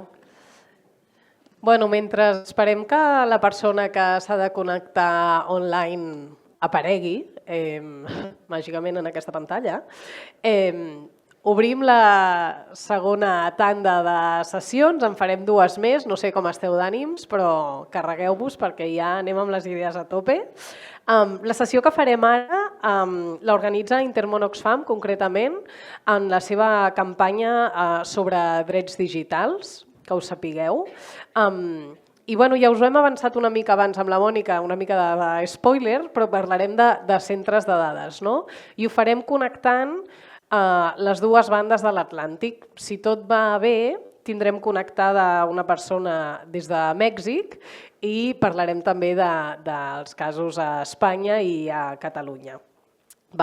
La persona que es connectarà, sí, ara entra, jo us vaig explicant, és la Paola Ricaurte, ella és investigadora a Monterrey, investigadora a Harvard, també és cofundadora de la xarxa Tierra Común i és coordinadora de la Red Feminista de Investigación, no sé per què estic de peu, Investigación en Inteligencia Artificial América Llatina i el Carib. Ai, hola, Paola, t'he invocat. La meva primera pregunta és si té interpretació, perquè... Sí? Interpretació sí, connexió potser no. Bueno, en tot cas, us continuo explicant, forma part d'aquesta red feminista d'investigació i avui ens acompanyarà en línia des de Mèxic, ara quan la recuperem la saludem. També contem amb la Aurora Gómez Delgado, ella és psicòloga, especialista en comportaments digitals, amb una llarga trajectòria també en diferents moviments socials i activista tecnoecologista. També ets portaveu d'aquesta organització que ja l'hem mencionat, em sembla, un parell de cops, Tu no ves Camí Río, que és aquesta organització precisament que visibilitza l'impacte ecosocial dels centres de dades a Espanya, especialment en relació amb els recursos hídrics. Ara ens ho explicaràs millor.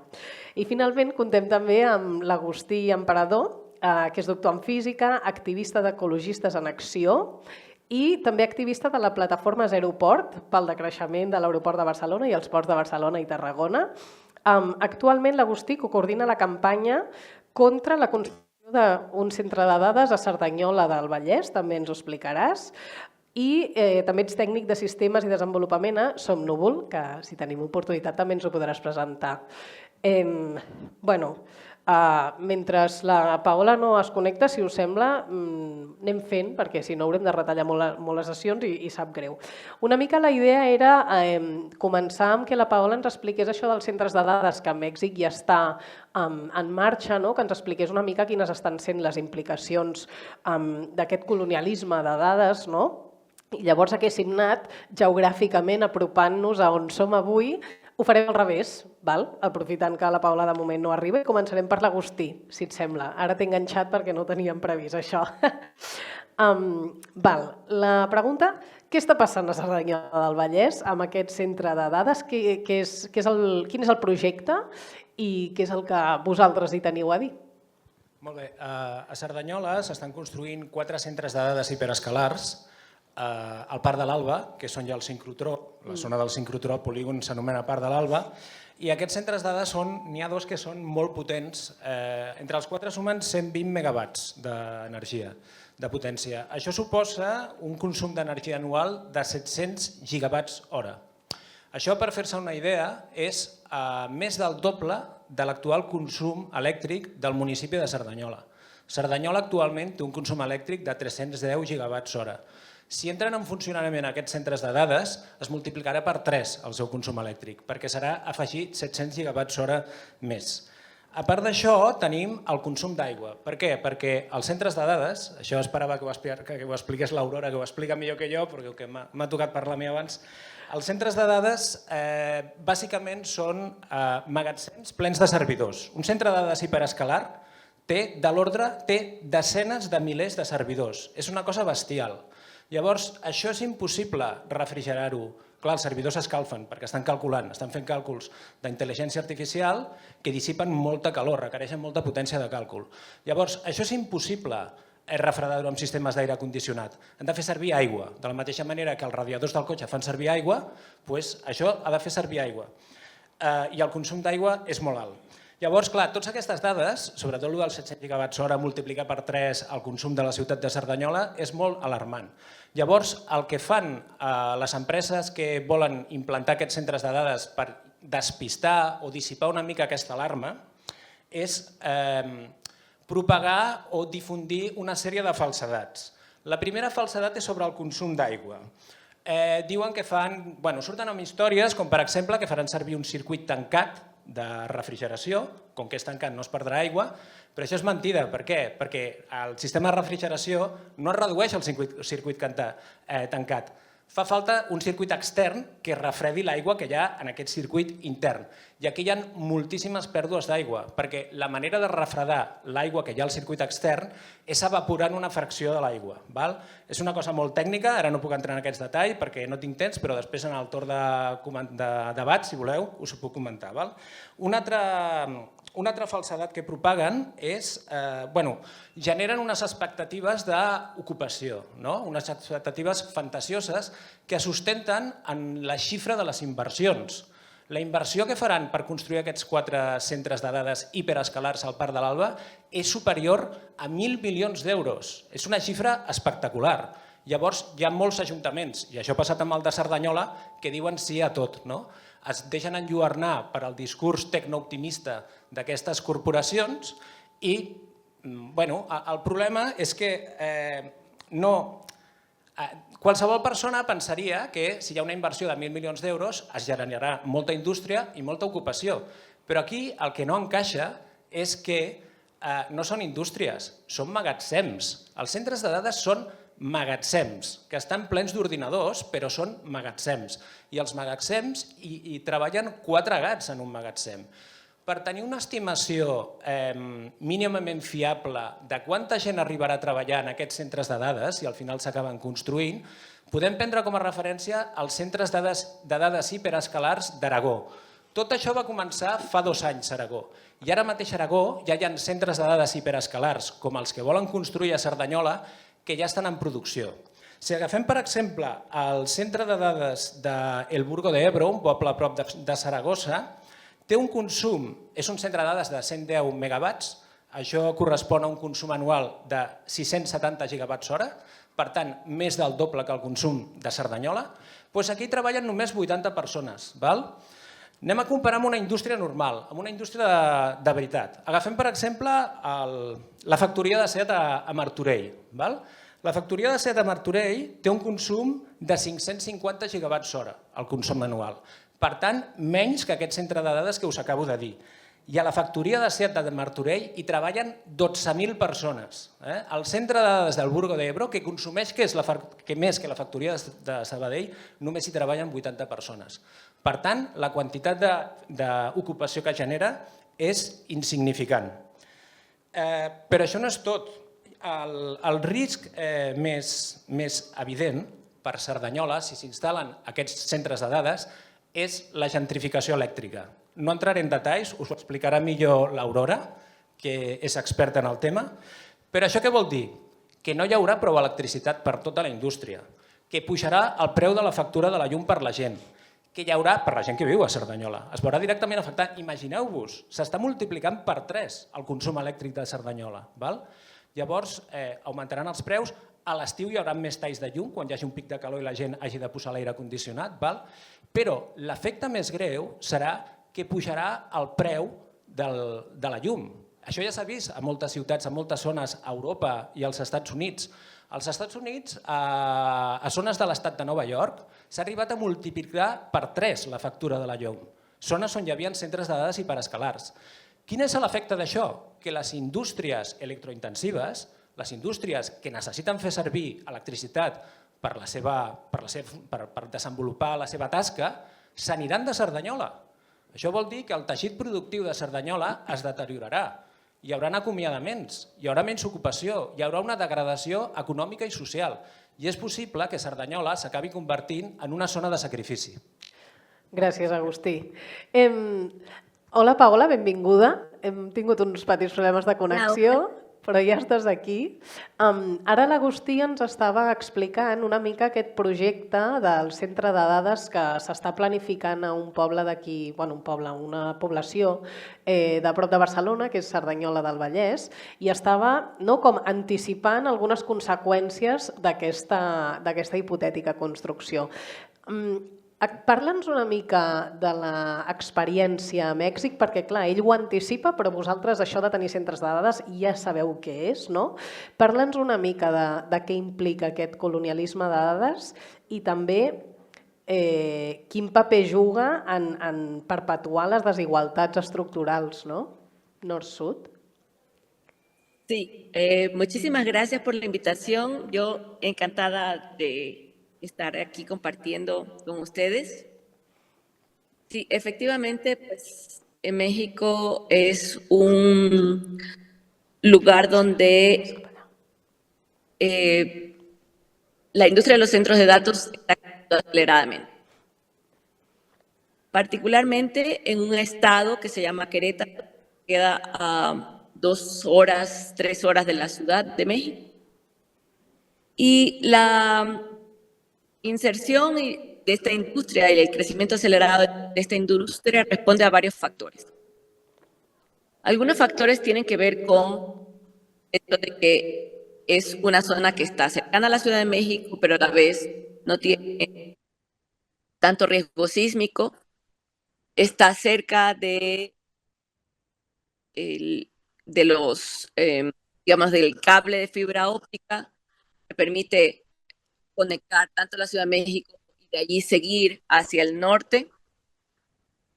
Pero además hay condiciones políticas y económicas que han hecho que esta industria encuentre en Querétaro un terreno favorable. Y esas condiciones tienen que ver con exención de impuestos, tiene que ver con exención de manifestaciones de impacto ambiental, tiene que ver con cesión de tierra. Y a pesar de que Querétaro es una zona con un déficit hídrico histórico, el hecho de que el gobierno, un gobierno de derecha, abra las puertas a la industria, ha hecho que en los últimos años lleguen, pues hasta ahora están 18, pero se estima que lleguen hasta unos 3 en los próximos años. Entonces, la pregunta acerca de cómo esto reproduce formas de colonialismo tal, tiene que ver con la idea de que esas prácticas o esos procesos asociados al colonialismo histórico, como son el acaparamiento de tierras, el acaparamiento de recursos, la explotación de mano de obra, la apropiación del conocimiento, en la era digital se reconvierten y se amplifican a través de la infraestructura, a través del hardware, del software, en este caso, bueno, la infraestructura de datos, pero también a través de la captura de datos. Entonces, el extractivismo y el despojo asociados con el colonialismo tradicional, de alguna manera lo que hacen es amplificar las posibilidades de extracción y de apropiación de los recursos en todos los planos. Y eso es lo que estamos viendo hoy en México, ¿no? Yo les decía hace un momento, la cesión de tierras, que son, sobre todo en el caso de México, tenemos todavía una proporción mayoritaria de tierras comunales, ejidales, es decir, que son tierras sociales, tierras cuya propiedad es colectiva. Y esas tierras se están reconvirtiendo para cederlas a la industria y para que sean utilizadas, en vez de para las comunidades indígenas, sobre todo comunidades campesinas, rurales, que sean utilizadas para abastecer la industria. Entonces, lo que hemos visto aquí, ¿no?, es que justamente esa concentración que existe de infraestructura en manos de unos pocos países, y en particular de Estados Unidos, que además como política de Estado tiene el mandato de exportar su infraestructura a otros países, y que en el caso de América Latina está directamente bajo la influencia de esa política estadounidense, lo que están haciendo estas empresas es traer todo para que los gobiernos compren la infraestructura, usen esa infraestructura y por supuesto que nuestros territorios sean los que paguen los costos. Es decir, los impactos socioambientales que tienen que ver con lo que ya mencionaba hace un rato, ¿no?, el incremento de las emisiones de carbono, pero también el déficit en términos de agua, los cortes de electricidad, también, pues, como mencionaba también Agustín, el incremento de las tarifas. Pero hay otra dimensión que es importante, que es que en las zonas donde se están instalando los centros de datos, hay un reporte de un incremento de enfermedades renales, de cáncer entre la población, que tienen que ver también con cómo se contamina el entorno, cómo se contamina el suelo, cómo se contamina el agua, el aire, y que eso afecta pues también directamente a la salud de las personas. Entonces, hay una serie de impactos que son multidimensionales, que tienen que ver con lo socioambiental, pero que tienen que ver también con lo económico. Como decía hace un rato Agustín, no hay redistribución de la riqueza, eso se queda en las industrias y en los gobiernos, y las comunidades son las que se quedan pues despojadas de todas las posibilidades de mantener pues su vida.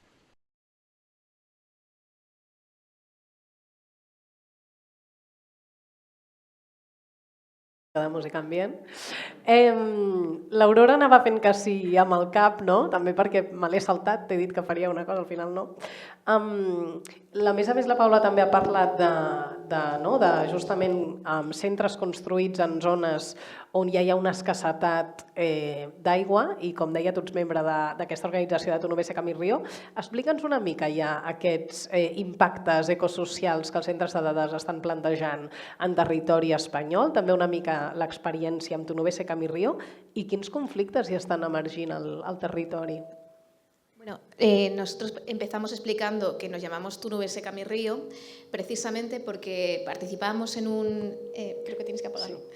Participábamos en un podcast y ahí Ana Valdivia, que por cierto es de este barrio y también es investigadora de centros de datos y ha investigado también Querétaro, ella entrevistó a Sebastián Leguidé, que hablaba sobre las comunidades de Chile, ¿no? Entonces nos encontramos yo me encontré con la sensación esta de wow, ¿qué pasa si viene una Big Tech tan grande como Google a tu territorio, ¿no? ¿Qué harías? Entonces, al poco tiempo apareció el proyecto de Meta en Talavera de la Reina y nos quedamos impresionados porque yo soy manchega, en mi infancia he vivido muchísimas sequías que me han causado problemas renales, directamente sequías, voy a decir normales, ¿no? Pero bueno, que no son cambio climático. Y además hemos vivido en mi familia la expropiación de macroproyectos, en mi caso era un aeropuerto. Entonces, cuando llegó el aeropuerto, nos quedamos con una sensación de indefensión que yo me sentí muy reflejada con la gente que iba a sufrir los centros de datos de Meta en Talavera de la Reina, una zona seca, que les iban a robar todo el agua. Dijimos, bueno, vamos a montar una campañita de 2 semanas y seguro que la gente de Meta, de Talavera, se da cuenta y se levanta. Ha tardado bastante más tiempo, pero mientras tanto iban apareciendo cada vez más proyectos, ¿no? Cada vez más proyectos en Castilla-La Mancha, cada vez más proyectos en Aragón, que son los territorios que más hemos estudiado gracias a Oxfam, en el proyecto junto con Paola. Y en el caso de Aragón la dimensión es brutal, ¿no? O sea, en el caso del agua, que era lo que más nos preocupaba, no solamente tienes el impacto de quitar agua potable para refrigerar máquinas, sino que además tienes toda la cadena de suministros, como diría Ana Valdivia, en todos y cada uno de los elementos, ¿no? Es decir, que cuando estamos haciendo extractivismo minero, ya sea en el Congo, ya sea en el litio en Chile o en Salamanca, o ya sea en las tierras raras de Groenlandia o Ciudad Real, ahí ya estás haciendo un extractivismo de agua. Pero luego tienes la fabricación de chips, que eso habitualmente se hace en el sudeste asiático. Y entonces dejan sin cultivar arroz porque las fábricas de chips se llevan todo el agua. Pero luego tienes que ir a las fábricas de dispositivos que también se llevan todo el agua. Entonces luego llegas a los centros de datos, los cables submarinos, los satélites, hasta la basura que acabamos dejando toda en África, ¿no? Entonces, en toda la cadena de suministros hay un gasto de agua terrorífico y generalmente es agua potable. Lo más llamativo de toda la situación es que la gente nos pregunta, ¿pero por qué vienen a La Mancha? ¿O por qué vienen a Aragón? ¿O por qué vienen a Querétaro? ¿O a Chile? A sitios que tienen una gran escasez hídrica histórica, ¿no? Y la respuesta es porque pueden. O sea, porque cuando tú eres un agricultor pobre, no tienes dinero. Y entonces tienes que emigrar. ¿Quién queda en tu territorio? La gente más pobre, la gente más anciana, la gente que no tiene educación. Entonces, cuando les viene un macroproyecto, es muchísimo más difícil luchar en contra.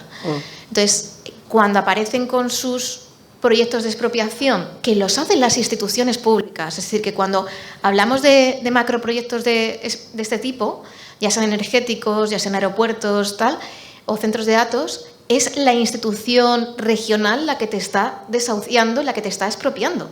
Es decir, que tú estás luchando por tu propiedad, que como generalmente eres un pequeño agricultor o una persona rural, y te van a quitar eso y se lo van a regalar a una empresa privada. Es terrorífico. Entonces, si tú eres un agricultor rico, tienes más posibilidad de luchar. Por eso en el norte de Europa, que son más ricos, están teniendo más posibilidad de luchar y están teniendo centros de datos con otro tipo de características. En el tema del agua, nosotros empezamos diciendo la palabra ambiental, ¿no? Entonces decían, ¿cómo se llama la charla? Y decíamos, impacto ambiental. Pero cuando nos dimos cuenta que quien sufría también eran las comunidades cercanas, quien se quedaban sin agua, que cuando lo que sufría también desde un punto de vista ecofeminista también eran esas pequeñas cosas que también habitaban en torno al agua, empezamos a decir impacto ecosocial, ¿no? Nos gustó mucho cuando fuimos a Francia, que uno de los colectivos que nos invitó, Anchi, nos comentó que su pasión eran los pequeños camarones, que vivían en una zona donde estaban desembocando el agua de los centros de datos, pero como iba contaminada, esos camarones estaban muriendo. Cuando llegamos a Aragón, quienes conozcáis tema de ecologistas en Agua Aragón, hay una cosa que les vuelve loquísimos, que lo nombras y es como, hay que defenderlo. Y es una pequeña especie de almeja, perdonadme que lo diga así mal porque no soy bióloga, que se llama Margarita aurorífera, algo así, no sé decirlo. Y entonces es un tipo de almeja que es muy importante porque aparte del valor ecosistémico que tiene para un río, de que limpieza y todo eso, es que con las conchas se hacían las cachas de las navajas, que era como la industria de la zona, ¿no? Entonces era, para quien no seáis rurales, todos los rurales llevamos una navaja en el bolsillo y no es para agredir, es para comer, ¿no? Entonces era como esa parte tan importante de su vida que podía desaparecer si había un pequeño cambio de temperatura de río, mayor acidificación y demás problemas, ¿no? Entonces cuando estamos hablando del agua nos parece claramente indignante. O sea, si pensamos en energía podemos llegar a pensar, bueno, se podría hacer de otra manera, pero si tú piensas que ningún ser humano puede sobrevivir 3 días sin agua, lo rápido que llegan a morir los ecosistemas cuando desaparece el agua, que lleguen a zonas desérticas, pues es normal que nos preocupe. Hicimos una investigación, un montón de colectivos europeos, sobre cuáles eran las preocupaciones de los europeos respecto a los centros de datos. Y en España, la principal preocupación respecto a los centros de datos era el agua.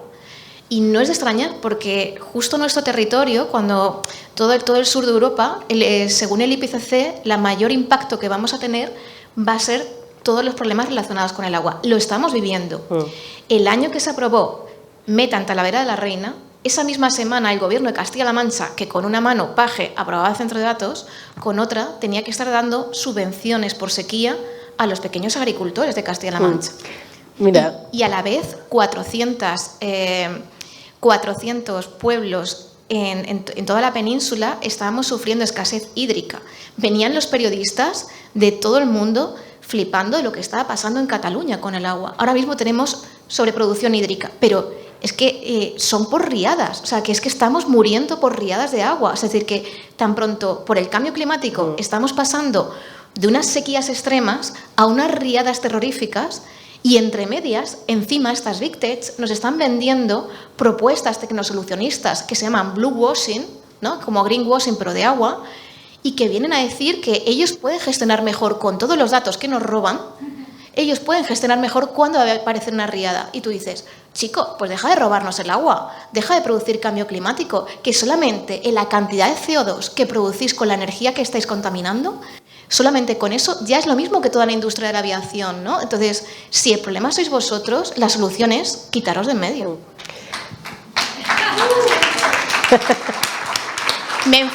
Yo me enfado, però també us digo que també tengo esperanza, así que luego... Ara això ho parlarem després. Aprofito ara aquest cas que posaves per llançar-vos una pregunta. Això ja la dirigeixo una mica perquè no se'ns allargui, però podeu intervenir quan vulgueu, que és si és tan evident, no, per les comunitats que envolten tots aquests centres de dades, les conseqüències que tenen a nivell de la població, quins incentius tenen els governs a acceptar aquest tipus de projectes? Els dos... Al revés. Sí, ara, bé. Les inversions. Les inversions, tenim per exemple el president d'Aragó, a l'Azcón, ell es valora en el sentit dels milions i milions d'euros d'inversions que aconseguirà i el que han aconseguit és omplir Aragó de centres de dades que estan consumint... Mira, ara mateix Aragó és un exportador d'energia, té un consum de 10.000 gigawatts hora i produeix en energia renovable, en els parcs fotovoltaics que tenen, 20.000. Però amb tots els centres de dades que hi ha projectats a Aragó, quan estiguin en funcionament, el consum d'Aragó serà de 50.000 gigawatts hora. La producció continuarà sent 20.000. O sigui que Aragó es quedarà sense energia. Però de mentre, doncs vinga, que vagin arribant les inversions. Si tens... Los políticos suelen pensar, nosotros contamos que piensan en un plazo de 4 años, pero ni el medio ambiente, ni la gente, ni el ecosistema puede estar pensando en un marco de 4 años. Como bien dice Agustí, es una promesa política que los puestos de empleo, que no son verdad, o sea, que nuestros informes precisamente lo que están contando es que ni en Aragón ni en Querétaro este retorno en puestos de trabajo es real. Ahora mismo Amazon acaba de decir en el otro Congress, pero el malo, que va a dar tropotocientos mil puestos de trabajo y que la inversión es de tropotocientos mil. Pero chicos, si ya sabemos que no es verdad, si ya sabemos que no llegáis a 50 puestos de trabajo, si además sabemos que esas condiciones laborales son terroríficas y que en Estados Unidos hay caravanas de trabajadores dando vueltas por todo Estados Unidos de un centro de datos a otro. Entonces, sabemos que esa promesa laboral es mentira. Y lo que pasa es que la gente sigue pensando en esos términos, uno, por un lado, de las grandes industrias del siglo XX, que, bueno, eran terroríficas, pero daban puestos de trabajo, pero por otro lado, porque en estas idea tecnooptimista, que habéis escuchado mucho la palabra, y quiero que la interioricéis, porque cuando hablamos que tenemos que quitarnos el machismo o el racismo, también tenemos que quitarnos el tecnooptimismo, ¿no? Porque pensar que la tecnología va a solucionar problemas creados por la tecnología es un problema en sí mismo, ¿no? Entonces, en estas propuestas tecnosolucionistas pensamos que nos van a mejorar el futuro, el cambio climático o cualquiera de estas propuestas loquísimas, descabelladas que hacen las Big Tech, ¿no? Entonces, los políticos les compran, y por ejemplo han salido todos los medios de comunicación la propuesta de Amazon y en muy pocos ha salido la contrapropuesta de lo que está haciendo Amazon.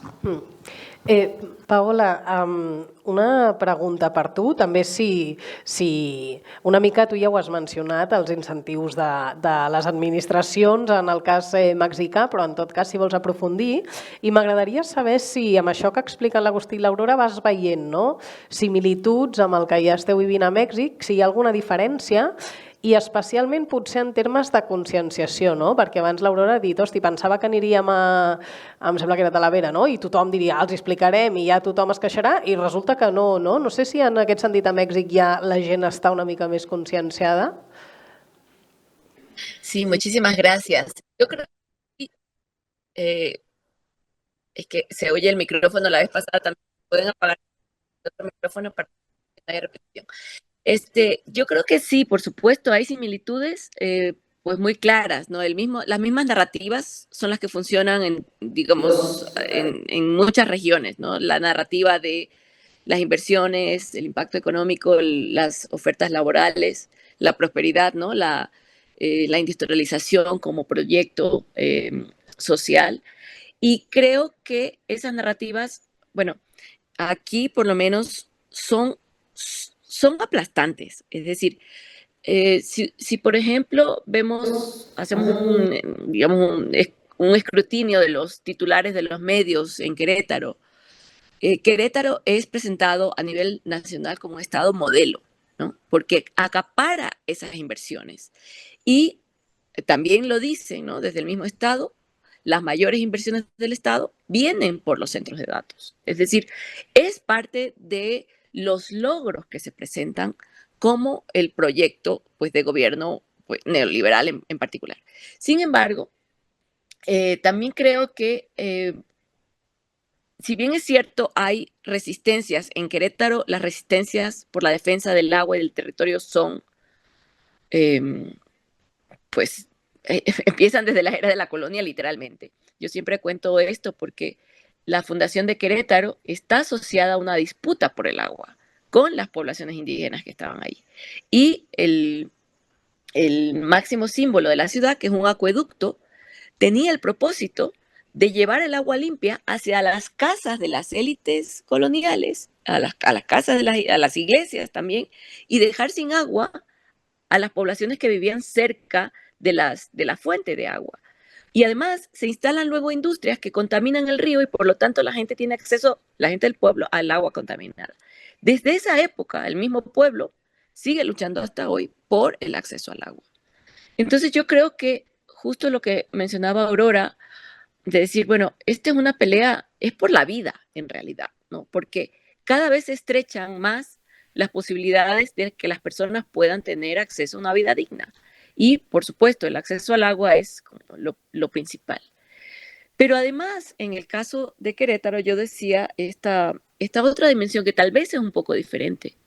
Y es que históricamente estos pueblos que vivían allí, pues justamente, digamos, con otras formas, con otras lógicas frente a la propiedad de la tierra, están también siendo acorralados para vender esas tierras y pasar de una propiedad social a una propiedad privada. Otra vez en servicio de estas élites transnacionales y pues, también de las locales. Entonces yo creo que hay similitudes, por supuesto, y hay particularidades que vienen pues, de la propia historia de los territorios, de cómo se conforman, cómo se constituyen. En Querétaro hay un activismo sumamente amplio con respecto a la defensa del agua. Como les decía, es histórico. Los movimientos de defensa del agua y del territorio están muy articulados. Sin embargo, las urgencias que existen en Querétaro son tantas frente al tema del agua y son tantos los proyectos, porque no son solamente los centros de datos. Hay una presa, hay como muchísimas otros proyectos que están asociados con el despojo del agua, que en realidad los activistas no se dan abasto para pelear en tantos frentes. Entonces, los centros de datos son una de las tantas problemáticas que tienen que enfrentar los activistas. Y por supuesto que frente a las narrativas tan poderosas del gobierno, muchas de las personas comunes y corrientes no están conscientes de los impactos particulares de los centros de datos, porque como les digo, el tema del agua es un tema pues monumental, no? Quines són aquestes formes de resistència que funcionen, que estan funcionant i què podem fer des de la ciutadania també? Va, algun valent que s'atreveixi amb l'esperança. Yo es que de verdad tengo ilusión. Nosotros nos levantamos porque escuchamos a los chilenos. En cuanto nos levantamos, de repente resulta que los franceses nos escuchan y se levantan como movimiento. Buscamos información y nos encontramos con la gente de Uruguay que habían puesto resistencia a los centros de datos de una manera jurídica. Entonces, estamos conectados todas las resistencias unas con otras de una manera bastante caótica y empieza a articularse ya de manera más lógica. En la pregunta sobre Estados Unidos, en el caso de Estados Unidos hay más de 142 resistencias contra centros de datos. Suele ser una mezcla, según Baraka, suele ser una mezcla en la que hay una gente de la ciudad que aparece en los pueblos y les dice, oye, esto del centro de datos no está bien. La gente del centro de datos se levanta y dice, wow, ¿cómo luchamos contra esto? Y entonces le piden ayuda al grupo ecologista. Esta es como la dinámica que estamos viendo que se repite en distintos territorios porque los ecologistas tienen capacidad jurídica para luchar que a lo mejor el resto no tenemos, ¿no?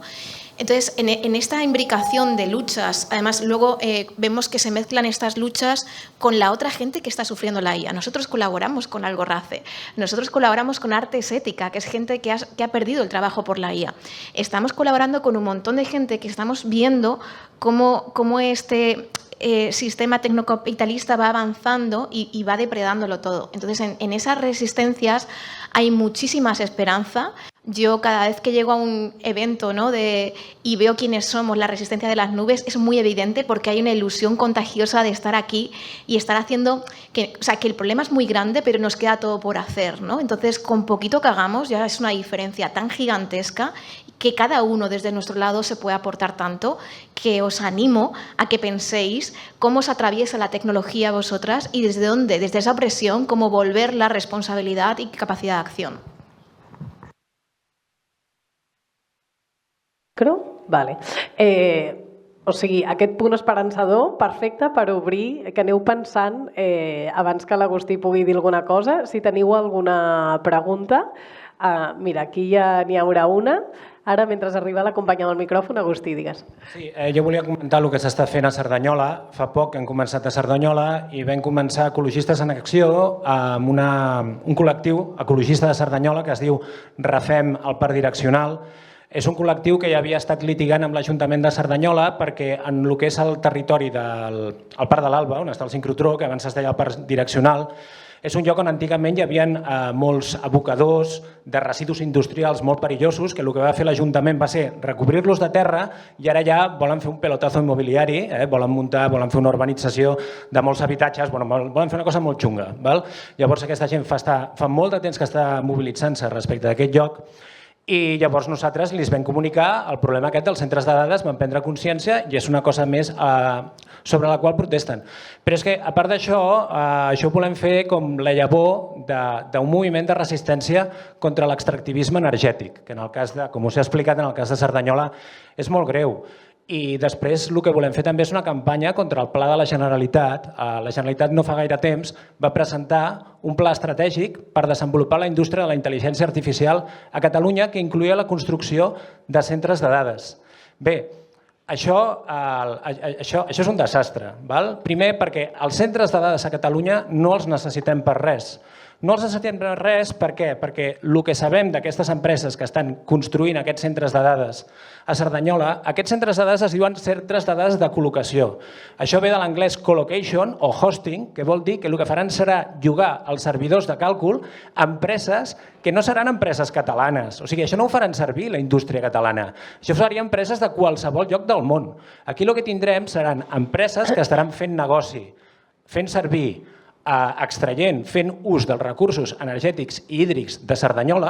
Això és un cas flagrant d'extractivisme energètic que, com us he explicat anteriorment, això pot fer que Cerdanyola es converteixi en una àrea de sacrifici. I nosaltres el que volem és evitar això. I de pas, aprofito per comentar-vos que quan s'hagi acabat aquesta xerrada posarem aquí una transparència on sortirà un codi QR que qui estigui interessat pot escanejar i us conduirà a una pàgina on hi ha més informació sobre el tema.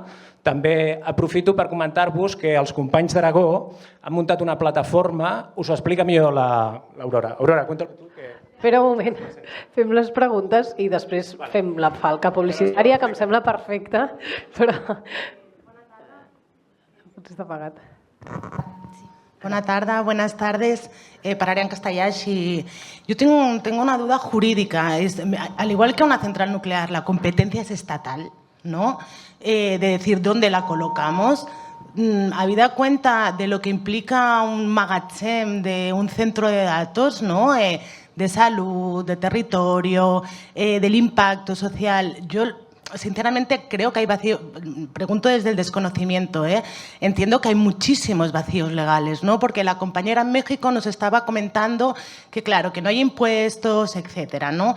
Entonces, me parece como muy abrumador, ¿no? Que la lucha jurídica tenga que ser de la mano de ecología, etcétera, pero desde los municipios. O sea, entiendo que esto debería estar regulado a nivel estatal, ¿no? Entonces, yo ahí tengo desconocimiento, pero en todo caso también creo que tiene que haber un movimiento jurídico que luche por esto, que seguramente está, pero más fuerte aún.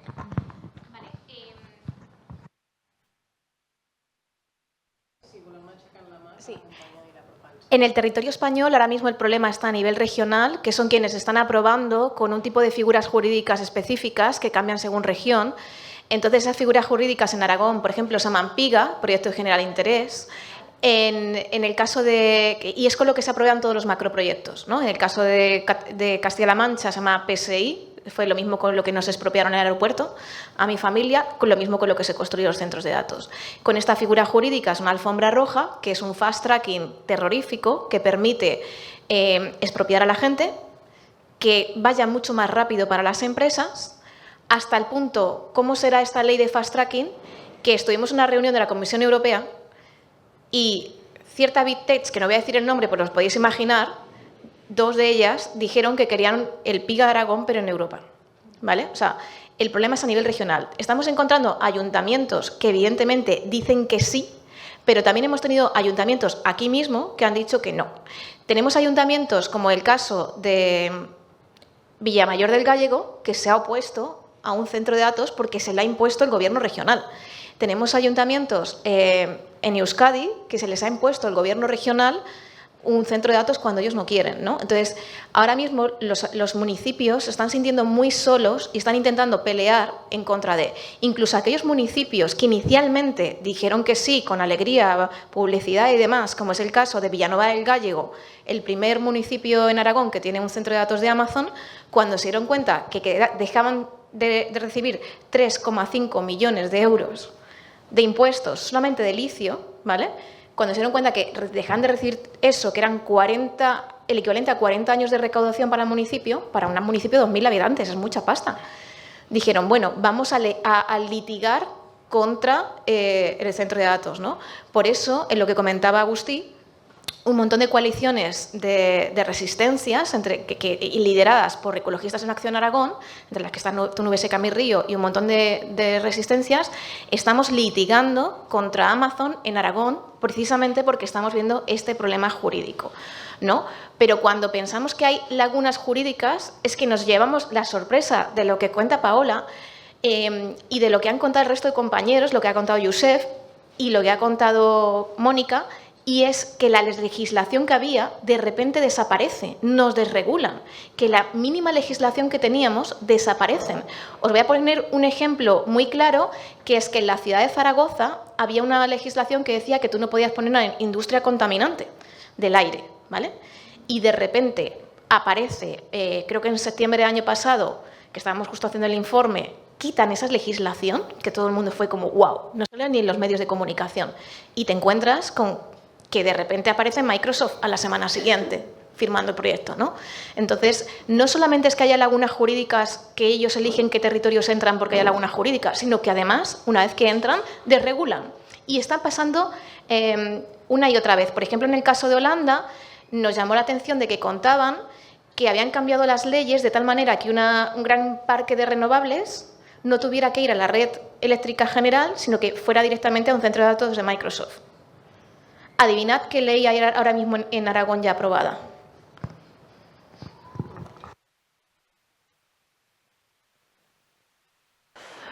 Val, doncs llavors podem anar tancant, sí, amb una idea que vulgueu que s'emportin, que pot ser, si voleu, la falca publicitària que m'anàveu a fer. Si voleu, comencem per la Paola.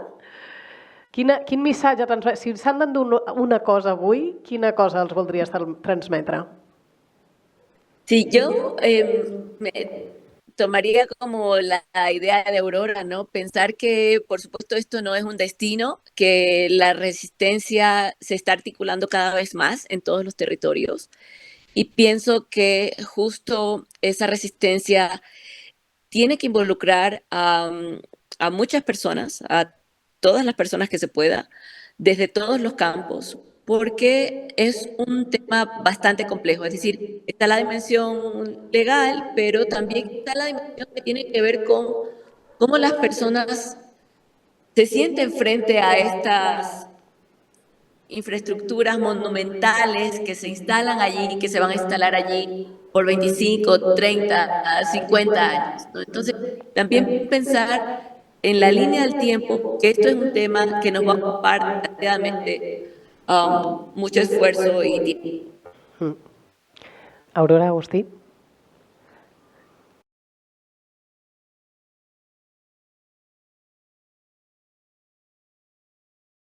O nos asustamos porque de repente Trump dice ayer que nos va a cortar el cable en España y que nos van a cerrar el comercio como para ahogarnos, como ya han hecho con Cuba, pues pensamos que en realidad esto es una oportunidad. O sea, que es una oportunidad para llegar a las empresas y decirle, oye, ¿tú sabías que hay un montón de empresas de software libre directamente en Cataluña, en cooperativas, y que a lo mejor nos podemos pasar a ellas? ¿Tú sabías que hay un montón de empresas simplemente en Europa que podíamos tener los servicios allí? ¿Podríamos replantearnos qué cosas volvemos a hacer directamente sin tecnología, ¿no? Entonces, que tenemos que aprovechar cada uno de estos momentos, y para mí un ejemplo de referencia es la gente que ha sufrido la DANA en Valencia, porque la gente que ha sufrido la DANA en Valencia han decidido montarse una cosa que se llama CLERCS, que son los comités de rehabilitación ciudadana, donde se dedican a pensar cómo quieren que sea esa reconstrucción que no forme parte del gobierno. Entonces necesitamos esa capacidad de imaginación de que evidentemente la IA no es inevitable y que podemos construir la tecnología de otra manera, y que incluso cuando esa tecnología caiga sobre zonas de sacrificio, sobre cuerpos de los demás, a lo mejor no tenemos derecho a usarla y tenemos que encontrar otras maneras de estar en común. Jo només voldria comentar des d'un punt de vista més local i del nostre territori que s'ha de fer front a aquest pla de la Generalitat per establir centres de dades a Catalunya. No fan falta, són negatius. I aquest argument de la Generalitat de que les empreses catalanes, per ser més competitives, necessiten desenvolupar tasques d'intel·ligència artificial, no fan falta aquests centres de dades, perquè tu, les tasques d'intel·ligència artificial, no fa falta que les facis als centres de dades que hi ha al territori. Les pots fer a centres de dades que estiguin a qualsevol lloc del món. I hi ha llocs molt més indicats que no pas Catalunya. A Catalunya no tenim energia renovable. Tot el consum energètic dels centres de dades que es posin aquí es convertiran en emissions de gasos d'efecte hivernacle. S'alimentaran cremant gas a les centrals tèrmiques. En teoria tenim un pla de descarbonització. Doncs tot aquest pla de la Generalitat es carrega totalment el pla de descarbonització. I ara el que us demanaria als companys de control si podeu posar, o quan s'acabi la xerrada, la transparència aquesta on hi ha el codi QR que envia més informació i a com, si ho podeu deixar posat, i podreu veure qui vulgui col·laborar amb aquesta campanya, doncs aquí té tota la informació. Moltes gràcies. Molt bé, moltes gràcies.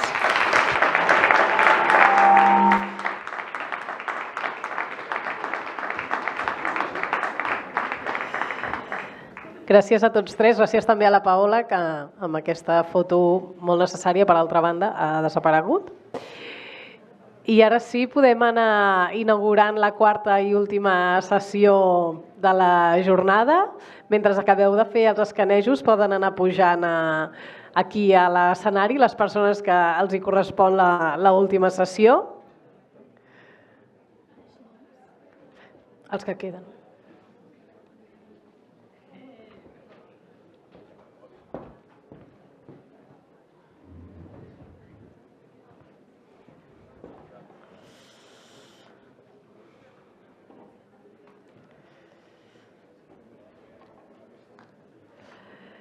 Les persones que esteu de peu, sapigueu que aquí davant hi ha cadires buides que podeu fer servir. I per les persones que no hi éreu a l'arrencada, sapigueu que hi ha interpretació català, castellà, anglès en marxa.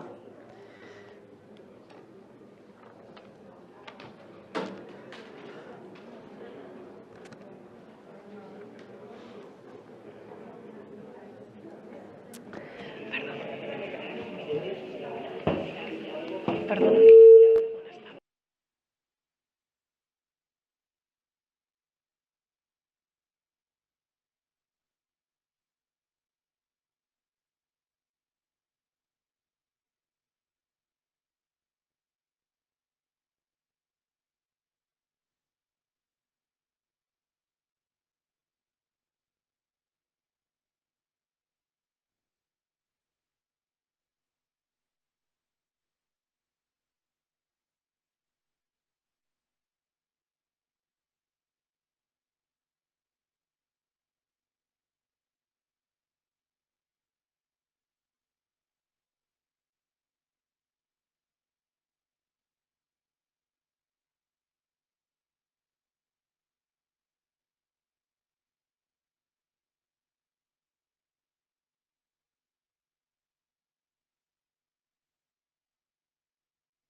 Estem esperant una persona per la taula següent, llavors, si voleu aprofitar per acabar la pausa, que no hem acabat abans, podeu sortir un segon al lavabo si ho necessiteu, val?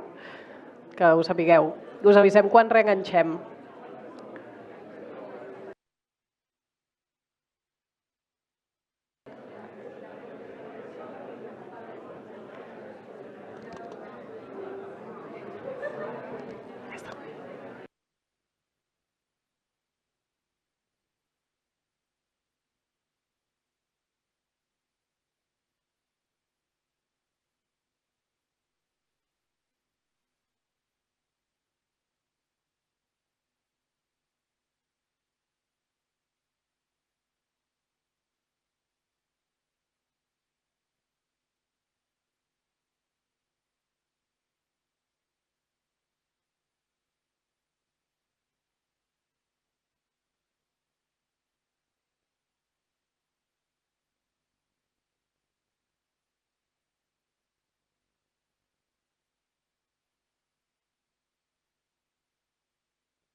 La transició energètica a escala global. La crisi climàtica és ja una realitat que obliga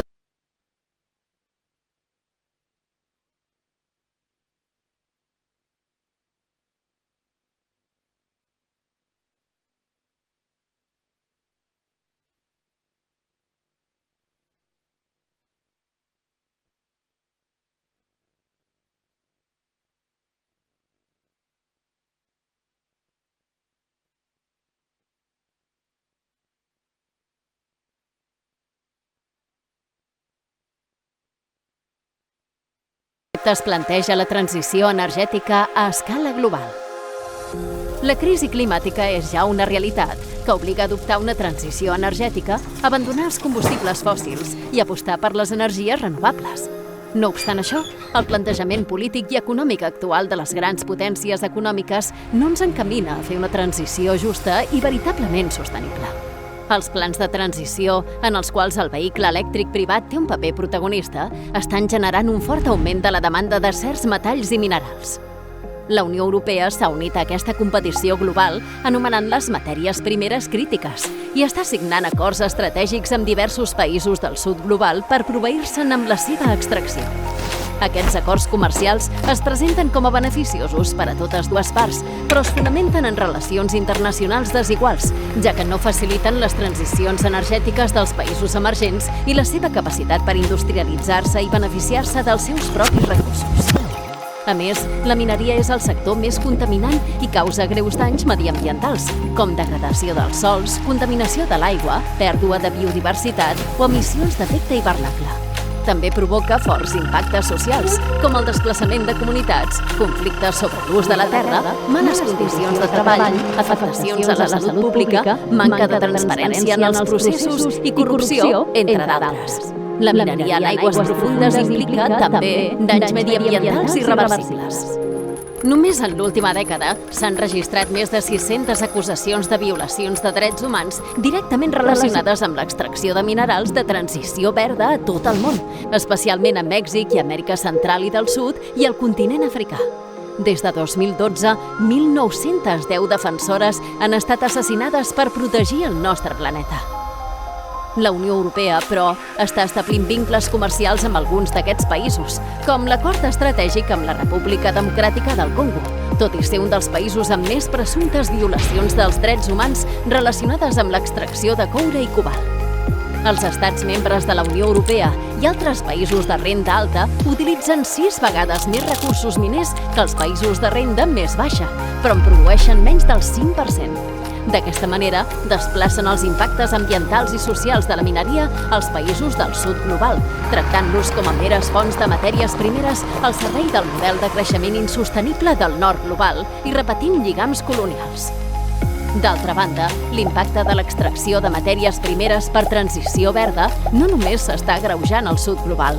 També a Europa està previst un augment de la mineria. A l'estat espanyol hi ha jaciments de liti, cobalt, níquel, wolframi, estany i terres rares, entre d'altres. I diverses comunitats ja han denunciat la manca de transparència i els impactes provocats per l'extracció minera. Aleshores, és possible fer una transició justa? Sí. I per aconseguir-la, primer s'ha de posar fre al malbaratament de recursos. El 2022 es van generar al món 62 milions de tones de residus electrònics que contenen matèries primeres crítiques, però només el 22,3% es va reciclar degudament. En segon lloc, s'ha de reduir la demanda de matèries primeres crítiques al nord global. Segons un estudi publicat per Amigos de la Tierra, si es duguessin a terme diverses mesures d'economia circular i suficiència, es podria reduir un 34% de la demanda mitjana i cobrir fins a un 67% d'aquesta demanda ja reduïda a partir només del reciclatge. La necessitat d'extracció primària a les mines es reduiria així en un 49%. Les mesures més efectives que menciona l'estudi són 1. Canviar el model de mobilitat, reduint de manera dràstica el nombre de vehicles privats i limitant la grandària de les bateries elèctriques, ja que els vehicles elèctrics representen entre un 50 i un 60% de la demanda de materials per a les tecnologies de baixes emissions de carboni. I apostar pel transport públic, la mobilitat activa, la mobilitat compartida i la disminució del nombre de desplaçaments. 2. Allargar la vida útil de les tecnologies eòliques, fotovoltaiques i dels vehicles elèctrics. 3. Desenvolupar la indústria de la mineria urbana per recollir i reciclar suficients materials per cobrir bona part de la demanda entre 2020 i 2050 a partir del reciclatge. 4. Planificar el subministrament de matèries primeres des d'una perspectiva de justícia global que eviti reproduir les desigualtats internacionals existents i que tingui en compte un repartiment equitatiu dels recursos a nivell global. 5. Garantir que les polítiques relacionades amb les matèries primeres i els projectes miners comptin amb la participació de les comunitats locals afectades dins i fora de la Unió Europea. 6. Prioritzar els models col·lectius com les comunitats energètiques, que garanteixen la sobirania energètica, l'alfabetització energètica de la població i un consum eficient. 7. No permetre la mineria en zones protegides. Altres mesures complementàries per una transició justa són 8. Establir mesures per reduir el consum de recursos minerals i la petjada material amb objectius vinculants a la Unió Europea abans de 2050. 9. Dissenyar polítiques post-creixement per reduir sectors econòmics que destrueixen el medi ambient i aporten escassos o nuls beneficis socials i mantenir o incrementar aquells sectors que satisfan les necessitats bàsiques i el benestar de les persones. 10.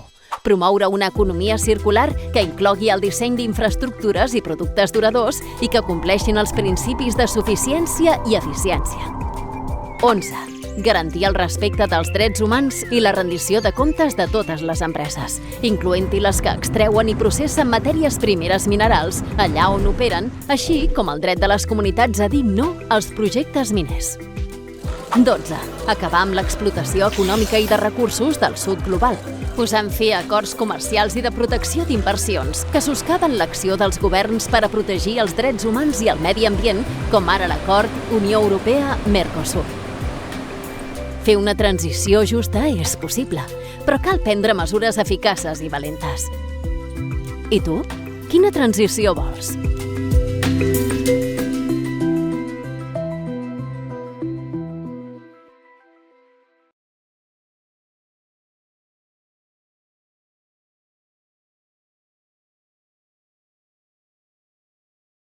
Insisteixo que per aquí davant hi ha llocs, si algú necessita lloc per seure.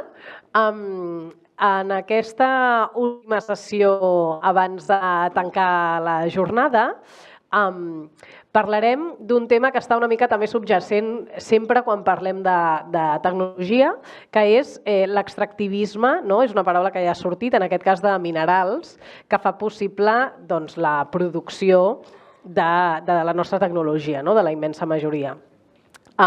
Farem, per tant, aquesta connexió global amb el marc més local, amb les lluites del sud global que ens aniran compartint les persones convidades i també, com hem anat fent al llarg de la tarda, intentarem preguntar-nos una mica què hi podem fer. Llavors, comptarem amb en Roland Mimi Ngoy. Ell és un activista congolès i és el president de la plataforma Dignité RDC, que és una organització que denuncia l'explotació de recursos i la violació de drets humans a la República Democràtica del Congo, això és el que vol dir RDC, i advoca per la justícia, evidentment, i la fi del conflicte. Comptem també amb la Kimi León. Ella és editora i investigadora feminista. La Kimi ha estat guardonada amb importants distincions, com el Premi Internacional de la Llibertat de Premsa el 2024, que l'atorga el Comitè per la Protecció de Periodistes. També és fundadora dels mitjans digitals Premsa Comunitària Ruda i està aquests dies a Barcelona de Guatemala. De fet, veureu que porta, efectivament, interpretació català-castellà. Moltes gràcies, Kimi, per ser aquí. Gràcies també, Roland. També tenim a la Juana García. Ella és periodista i fotoperiodista de Mèxic. Els darrers anys ha documentat el desplaçament forçat intern que travessen els pobles indígenes defensant els seus territoris i els seus recursos naturals. Ella col·labora amb diversos mitjans tant locals com internacionals i també ha aprofitat per estar aquí a Barcelona amb nosaltres. Moltes gràcies, Juana. I si tot va bé, en pantalla, mira, molt bé, tindrem a la Yayo Herrero. Hola. Yayo, ella és consultora, investigadora i professora en els àmbits de l'ecologia política, els ecofeminismes i l'educació per la sostenibilitat. És portaveu del Fòrum de Transicions i autora i coautora de més d'una trentena de llibres i col·labora també habitualment en mitjans de comunicació. Tota aquesta feina professional la compagina amb la participació activa en molts moviments socials, com és el cas d'Ecologistes en Acció, i ens acompanyarà avui en línia. Bé, amb aquesta conversa, com que sou molts, intentarem mantenir-la una mica més organitzada i us aniré dirigint preguntes a cadascú de vosaltres, però sentiu-vos lliures també per compartir el que penseu en qualsevol moment de la conversa. Crec que és important començar posant context i per això m'agradaria demanar-li a en Roland que ens expliqui una mica quin és el paper de la República Democràtica del Congo en l'economia digital global. Evidentment haurà de ser una explicació breu perquè el paper no es menor. Muchísimas gracias por la invitación y por vuestra presencia. Nosotros normalmente no somos solo una plataforma que habla del extractivismo, sino tenemos pues una visión más nacional de ser de aquí 2028 un partido político. Porque yo desde 2014 estoy en esta lucha a nivel social y en África es muy complicado que las ONG, las fundaciones, asociaciones tengan voz. Entonces queremos ir más allá para pues, estar en esta mesa donde se firman cosas, ¿no? Entonces tenemos una visión política. Es muy triste de hablar del papel de la República Democrática del Congo en este periodo de la transición energética, del mundo digital, porque pues, nuestro papel es el papel inicial y punto. El papel básico, ¿no? Sacar materia y te quedas en casa. Lo demás es cuestión de países del norte global. Nosotros, nuestro papel es que el gobierno decida quién va a venir o qué empresa vendrá a extraer materias primas en el suelo congoleño y hacer el refinamiento y luego pues mirar si vamos a Dar es Salaam desde Tanzania, lo mandamos en China o vamos desde Sudáfrica y lo mandamos otra vez en China. Tenemos solo este papel, no jugamos otro papel. Y aparte de esto, pues es muy triste porque las grandes potencias vienen pues para imponernos cosas, ¿no? Como por ejemplo, actualmente estamos en un acuerdo que se llama Acuerdo de Paz, entre Congo y Ruanda. Ruanda, que es un agresor desde 93 en la República Democrática del Congo, que es un niño de Estados Unidos, pero bueno, el actual gobierno pues llamó también a Estados Unidos para ayudarnos contra Ruanda. Y lo que hicieron pues es firmar un acuerdo entre nosotros, y para que Estados Unidos firme este acuerdo nos han pedido la exclusividad de extracción de materias primas estratégicas, minerales estratégicos, porque ellos lo necesitan, ¿vale? Entonces nuestro papel ha sido aceptar este acuerdo para que Estados Unidos sea el único contra China en este espacio congoleño, donde van a extraer materias primas y desarrollarlo en otros sitios, dar empleos en otros sitios, riqueza a otras personas y punto. Y desde ahí, pues con otras preguntas hablaremos de las consecuencias y de lo que nosotros vivimos desde dentro por este papel que jugamos. Es muy triste porque somos un gran país, somos como los propietarios de estas materias primas que está en nuestro suelo, somos también humanos con inteligencia, podemos pensar qué podemos hacer con nuestra riqueza, cómo lo podemos compartir con otros países, cómo podemos colaborar, pero llegamos a un punto donde pues tenemos que callarnos, porque los grandes son los que van a servirse de estas materias primas, porque vosotros sois del sud global. Entonces nosotros como Dignitaires estamos totalmente en contra de esto y estamos pues trabajando con muchos congoleños de diferentes sitios del mundo y sobre todo los que están ahí dentro, y a ver qué haremos de aquí unos años. Roland, ho has dit tu mateix, has dit, ens necessiten, no? Explica'm una mica quin és el paper de, suposo que més o menys en som conscients, però estarà bé que ens ho expliquis, de la mineria, no? en tota la tecnologia avui en dia, i quins són els impactes humans, socials, ambientals d'aquesta mineria al Congo. Bueno, hablando de estos minerales, ya sabéis que vuestros teléfonos, ordenadores y tal tienen baterías que se hacen desde el litio, ¿no? También hay coltán y cobalto, que estos minerales se encuentran en la República Democrática del Congo. Entonces, para hablar de la industrialización, de la tecnología, de la distribución, comercialización de estos dispositivos electrónicos, se necesita primero materias primas para fabricarlo. Y estas materias primas se encuentran, pues, por ejemplo, el cobalto o el coltán, encontramos a más de 60% de la reserva mundial en la República Democrática del Congo. Entonces, ¿qué vínculo hay? Pues necesitamos que ir ahí, extraerlo, mandarlo en estas industrias que están en China y otros sitios del mundo para fabricar y tener en nuestras tiendas teléfonos, ordenadores y tal. Entonces, nosotros, la República Democrática del Congo, ofrecemos desde varios niveles. Ofrecemos desde la parte legal a empresas como grupo de empresas, el Glencore, les ofrecemos legalmente el espacio donde emplean gente para trabajar y pues extraer minerales. Ofrecemos desde la parte informal, donde unos corruptos del gobierno, pues como son ministros y tienen este papel para firmar, pues firman detrás de la población, firman detrás de las cámaras a otras empresas informales que vienen ilegalmente, pues van a extraer y el porcentaje se queda en el bolsillo de sus familiares y de estos políticos. Otro también tenemos estos que son rebeldes, que vienen de la parte o de algunos países fronterizos o poderosos, grandes potencias del mundo, o también desde multinacionales, ¿no? Porque esta lucha es una lucha multidimensional. A veces no son estados que apoyan a rebeldes, pero son multinacionales que apoyan a rebeldes porque gracias a ellos lo pueden comprar a un precio muy bajo, sin mirar el medio ambiente, los derechos humanos, y ahí pues desarrollan sus negocios. Entonces, todo esto, cuando llegan precisamente en la parte oriental del Congo, Nord Kivu, Sud Kivu y Ituri, ¿qué pasa?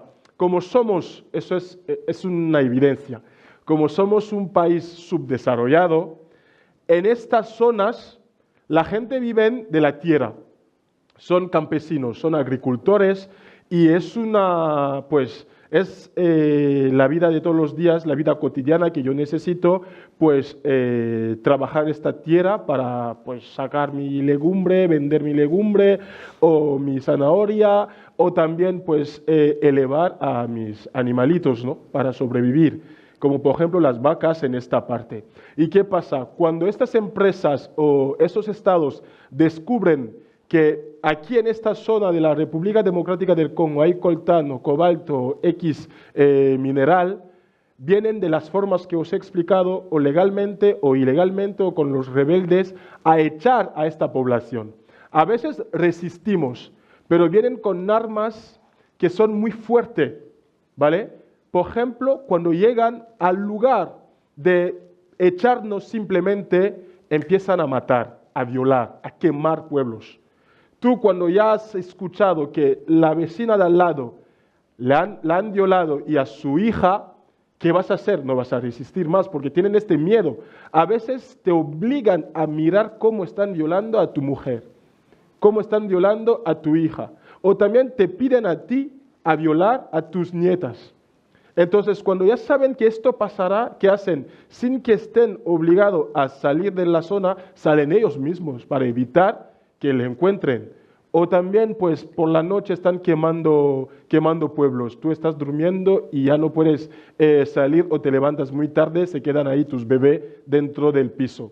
Entonces, la gente se van. ¿Y a qué toca? Pues el derecho al alojamiento. Primero esto, el derecho al alojamiento. Y luego, cuando tú te desplazas, eres un desplazado forzado, pues vas a un sitio donde no quieres, y las condiciones de estos sitios son peores de donde vivías.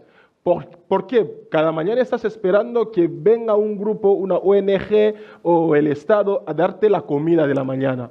Y hay gente en 2024-25, más de 200 personas que han muerto por hambruna en esta zona. ¿Por qué? Porque el gobierno no actuaba, la gente no tenía de comer y estuvieron en una zona donde no podían salir de esta zona por miedo de bombardeos. Entonces se quedaban ahí esperando que venga el gobierno, pero no venía. Y cada día moría gente y al final han sido 200 personas. Aparte de este derecho que tienes de comer, derecho de alojamiento, también te desconectan con tu realidad. Tú eres un campesino, vives de esto, pero una empresa tiene que existir en esta zona, una industria, pues te desconectan y al final no te van a emplear. Y si te emplean, te emplearán de una forma informal, que no tienen ningún seguro de, pues, que si mañana me echan, me pueden dar, por ejemplo, el finiquito, ¿vale? Pues trabajáis ahí como jornaleros, que en cualquier momento te pueden echar en condiciones peores que el gobierno no lo mira. Aparte de esto, estas industrias, cuando llegan en su momento de refinamiento, porque la extracción y el refinamiento se hacen a nivel local, pues cuando hacen el refinamiento, los residuos no lo tiran en otros sitios, lo tiran en este suelo, en estos ríos, donde en una zona subdesarrollada la gente vive todos los días de esta agua. Y al final, ¿qué pasa? Que llegan a ser aguas contaminadas. Tu bebé lo tiene que beber así, tu hija lo tiene que beber así, tú mismo. ¿Y qué pasa? Enfermedades, problemas de salud que tenemos, aparte de problemas de medio ambiente, problemas de alojamiento, y llegamos a problemas de salud. Y también otro problema que lo he hablado el otro día en mis canales, que es la educación. Tenemos un programa que es un programa nacional, pero si en una zona hay gente que tiene que huir de esta zona, separan la educación de esta parte, el sistema escolar, el programa del año. Mientras que en la parte oeste están siguiendo. Tenemos, por ejemplo, más de 1.900 establecimientos de la parte este que han cerrado desde diciembre de 2024, que no están siguiendo el mismo programa que los demás. Esto pues son las consecuencias que estamos viviendo y nosotros estamos denunciando desde nivel nacional porque sabemos que el problema viene de dentro, antes de ser de fuera. Por eso nosotros empezamos desde dentro y luego pues intentar comunicar, visibilitzar en diferents sitios del mundo. Moltes gràcies, Roland, per compartir aquestes històries que són francament colpidores, la veritat. Creuem ara l'Atlàntic, encara que ara sigui un canvi molt petit. Juan, anem amb tu. Com impacten els megaprojectes extractius també en les poblacions indígenes? Sí, bueno, buenas noches a todos, a todas, a todes. Me, Juana, soy del pueblo Ñusabi de Oaxaca y bueno, justo creo que no somos como muy ajenos en México con el compañero, ¿no? Creo que hay cuando llegan estas empresas del norte global, empiezan con un rompimiento del tejido social, ¿no? Primero, y luego empiezan a vulnerar todo lo que somos, ¿no? Y que somos nosotros como pueblos indígenas, pues somos lengua, cosmovisión, ¿no? Como una conexión que hay con todo lo que nos rodea y bueno, justo hemos estado hablando como ya 2 días sobre cómo intentemos, ¿no? Nuestro medio ambiente, la naturaleza con nuestra comunidad que es del pueblo Ñusabi, que significa pueblo de la lluvia, ¿no? Entonces, nosotros tenemos un entendimiento con la lluvia desde esta parte de dónde viene, ¿no? La lluvia, cómo nos ayuda a alimentarnos todos los días, hacia dónde va, ¿no? Y entonces hay como una conexión totalmente. Nosotros tenemos una celebración hacia el pedimento de la lluvia, ¿no? A diferencia de no sé, muchos otros pueblos, nosotros pedimos la lluvia, tenemos días exactos. También tenemos festejos de la cosecha porque vivimos del campo, ¿no? Entonces, todo esto se va perdiendo cuando se introducen pues las empresas transnacionales, los megaproyectos, los monocultivos, ¿no?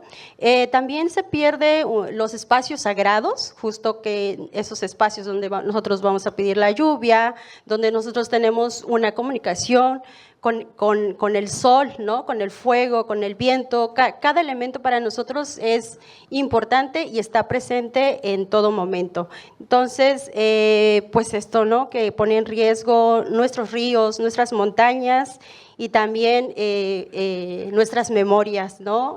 Todo esto significa para nosotros nuestras memorias vivas, ¿no? No es como lo que de repente suele hablarse como mucho en esto de nuestros ancestros, pero pues nuestros ancestros somos nosotros que estamos aquí presentes. Y bueno,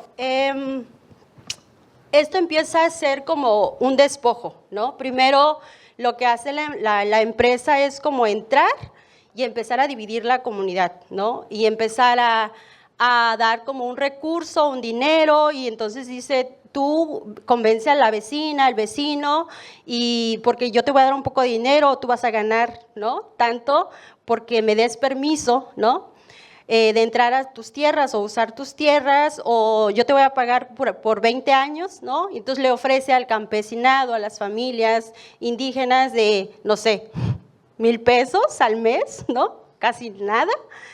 Y entonces pasa eso después de que las empresas logran entrar, porque para eso también hay una conexión ahí con el Estado, ¿no? El Estado es el que da los permisos y entonces hay un discurso, ¿no? Una simulación ahí que los estados nos integran como pueblos indígenas, pero en realidad no nos integran, ¿no? ¿Por qué? Porque permiten estos proyectos, estos megaproyectos, y entonces cuando se logra instalar estas empresas, estos proyectos, empieza a haber un desplazamiento, ¿no? Como justo lo que nos comentaba Roland, cuando ya se introduce esta empresa a una comunidad, empieza el despojo de los recursos naturales y entonces se empieza a perder, ¿no? Poco a poco, si una familia de una comunidad hablaba mi lengua tunsabi o la lengua Ayuk, ¿no? O la lengua chontal, pues esa lengua se pierde porque entonces cuando hay un desplazamiento, la gente deja de tener una relación colectiva con su comunidad, con su familia, y entonces hay una separación de la lengua, y entonces a nosotros se nos empieza a olvidar qué significa cada parte, ¿no? ¿Qué significa, por ejemplo, estos festejos? Dejamos de hacerlo porque dejamos de tener espacios sagrados. Y bueno, entonces así se va perdiendo la identidad de un pueblo, ¿no? Creo que eso es como el total, el resultado de estos megaproyectos, la pérdida de una identidad y de ahí de un pueblo completo, ¿no? Y recordar que en México somos más de 68 pueblos, entonces es una lucha constante todos los días, ¿no? Para defender la vida. Sí, de fet, ja has mencionat, no?, la idea aquesta de la cosmovisió, i a mi m'agradaria saber com aquesta cosmovisió també juga com a mètode de resistència, no?, i de defensa comunitària. Sí, bueno, es que es como una relación, ¿no? Todo nos lleva, es como un hilo, ¿no? Que se teje por todos lados, pero bueno, la cosmovisión para nosotros es como justo esa conexión que tenemos con la Madre Tierra, ¿no? Nosotros tenemos un nombre para el fuego, un nombre para el viento, para el agua, ¿no? Entonces, cada elemento, cada energía representa también parte de nuestra espiritualidad, ¿no? Entonces, cuando hablamos de cómo la cosmovisión resiste, es porque justo estamos luchando con la vida, ¿no? Lo que nosotros hacemos, llevamos todo esto, ¿no? Entonces, esto nos da fuerza para seguir resistiendo y diciéndole al Estado, aquí no puedes entrar, ¿no? Aquí no puedes entrar. Entonces viene también formas de cómo se organizan los pueblos. Por ejemplo, en mi comunidad, mi pueblo Ñusavi, se organiza a través de asambleas comunitarias. No sé si alguien de acá ha escuchado esto de asambleas comunitarias, que es como la comunidad se reúne y todos votan. Si aceptamos que entre la empresa Coca-Cola, por ejemplo, que Coca-Cola nunca ha preguntado, pero una suposición, ¿no? Entonces la gente dice sí, pueden entrar o no pueden entrar, ¿no? Y eso ha sido como muy fuerte en nuestras comunidades, la asamblea comunitaria, como una bandera, ¿no? De decir, aquí no entras, y aunque tengas permiso y aunque hayas hecho una consulta previa informada para pueblos indígenas y afros, no puedes entrar. Pero en sí lo que nos lleva a esta defensa es lo que somos, ¿no? Nuestra identidad, porque si no defendemos nuestra identidad, nadie más lo va a hacer. Moltes gràcies, Joana. Quimi, vaig amb tu, anem a parlar una mica de premsa, no? La primera pregunta seria què no expliquen els grans mitjans de comunicació sobre tots aquests conflictes, aquest extractivisme que estem comentant, i encara més important, per què no ho expliquen?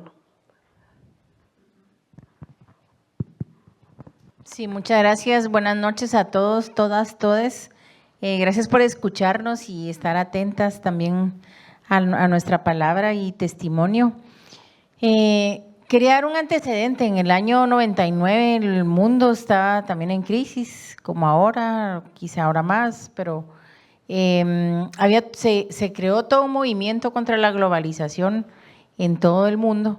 Y en Italia y después en Seattle se formaron los movimientos sociales y se organizaron, y tuvimos el privilegio de estar ahí, y había un grupo como este de gente que estaba pensando en la tecnología al servicio de los movimientos sociales, y de ahí se crea Indimedia, que fue una plataforma a través de la cual todos los movimientos sociales podíamos hacer noticia y usar el internet, y de esa experiencia viene es la genealogía inmediata del trabajo al que yo hago, Prensa Comunitaria y Ruda, un medio feminista. Nosotras primero fuimos Indimedia Guatemala en aquel tiempo. Entonces creo que es muy a propósito de lo que están ustedes dialogando y conversando hoy, porque de nuevo es pensar la tecnología al servicio de los pueblos, los movimientos. Y entonces, precisamente uno de los vacíos que llenaba Indymedia era contar, difundir, concientizar, generar, mover la palabra al video, el cine, la fotografía, para poder explicar ese mundo al que nos estábamos enfrentando, esos desafíos, entender primero los problemas y buscar salidas, buscar soluciones. Y una salida pues fue la comunicación, el periodismo independiente, alternativo. Y pues en Centroamérica, que no es diferente que en otros lados del mundo, los medios corporativos no estaban contando el impacto en este caso, de los megaproyectos, de la llegada, la embestida de las transnacionales que llegaban de la manera que mis colegas acaban de contar. Y entonces el periodismo comunitario lo que hace es, desde un lugar situado, empezar en primer lugar, tener la experiencia de primera mano que mis colegas estaban contando. Entonces el periodismo comunitario, la diferencia entre este y el periodismo tradicional es que empieza a romper el cerco mediático, empieza a contar las historias y el impacto, las violaciones a derechos humanos que estaban omitiendo los medios corporativos. Entonces, en este campo, no solo en lo territorial, sino frente a intereses grandes, de grandes corporaciones que están buscando las tierras raras, el níquel, el oro, el agua, pues se montan zonas de silencio. Entonces, creo que el periodismo comunitario independiente feminista tiene ese privilegio de poder romper el cerco de los medios, de romper esa zona de silencio. La otra diferencia, digamos, y lo que explica el periodismo comunitario, que no los grandes medios, también es cómo y por qué la gente se organiza, por qué la gente se niega a la llegada de una empresa transnacional, porque ahí se reproduce este mito de los medios tradicionales que la gente se opone al desarrollo, que la gente no quiere luz, no quiere una presa que le va a llevar mejor agua. En Guatemala hay pruebas, en mi país, de grandes hidroeléctricas que se construyeron hace 30, 40 años y la comunidad que está ahí no tiene luz todavía.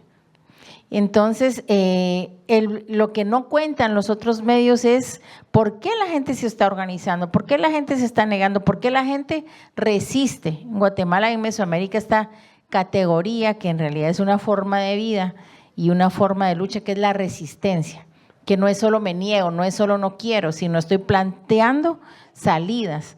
I pues el periodismo comunitari independent és una de les salides. De totes maneres, aquest periodisme que va en contra dels interessos d'algunes d'aquestes grans companyies que impulsen aquests macroprojectes, evidentment no és fàcil, no cal ni dir-ho, i pot generar també agressivitat, violències fins i tot. Quines formes també de resistència tenim contra aquestes violències, contra defensores, contra periodistes i especialment fins i tot contra dones, periodistes i defensores? Sí, imaginemos grandes zonas de silencio donde no había llegado ni el Estado, mucho menos el periodismo, para contar estas historias, que no solo es contar historias, sino que también hay una interrelación muy importante entre la gente que se organiza, la autoridad indígena ancestral o la gente organizada de una localidad que se está haciendo preguntas. Estas empresas, ¿de dónde son? ¿Están legalmente instituidas en el país? ¿Tienen una licencia para operar o no? ¿Quiénes son los dueños?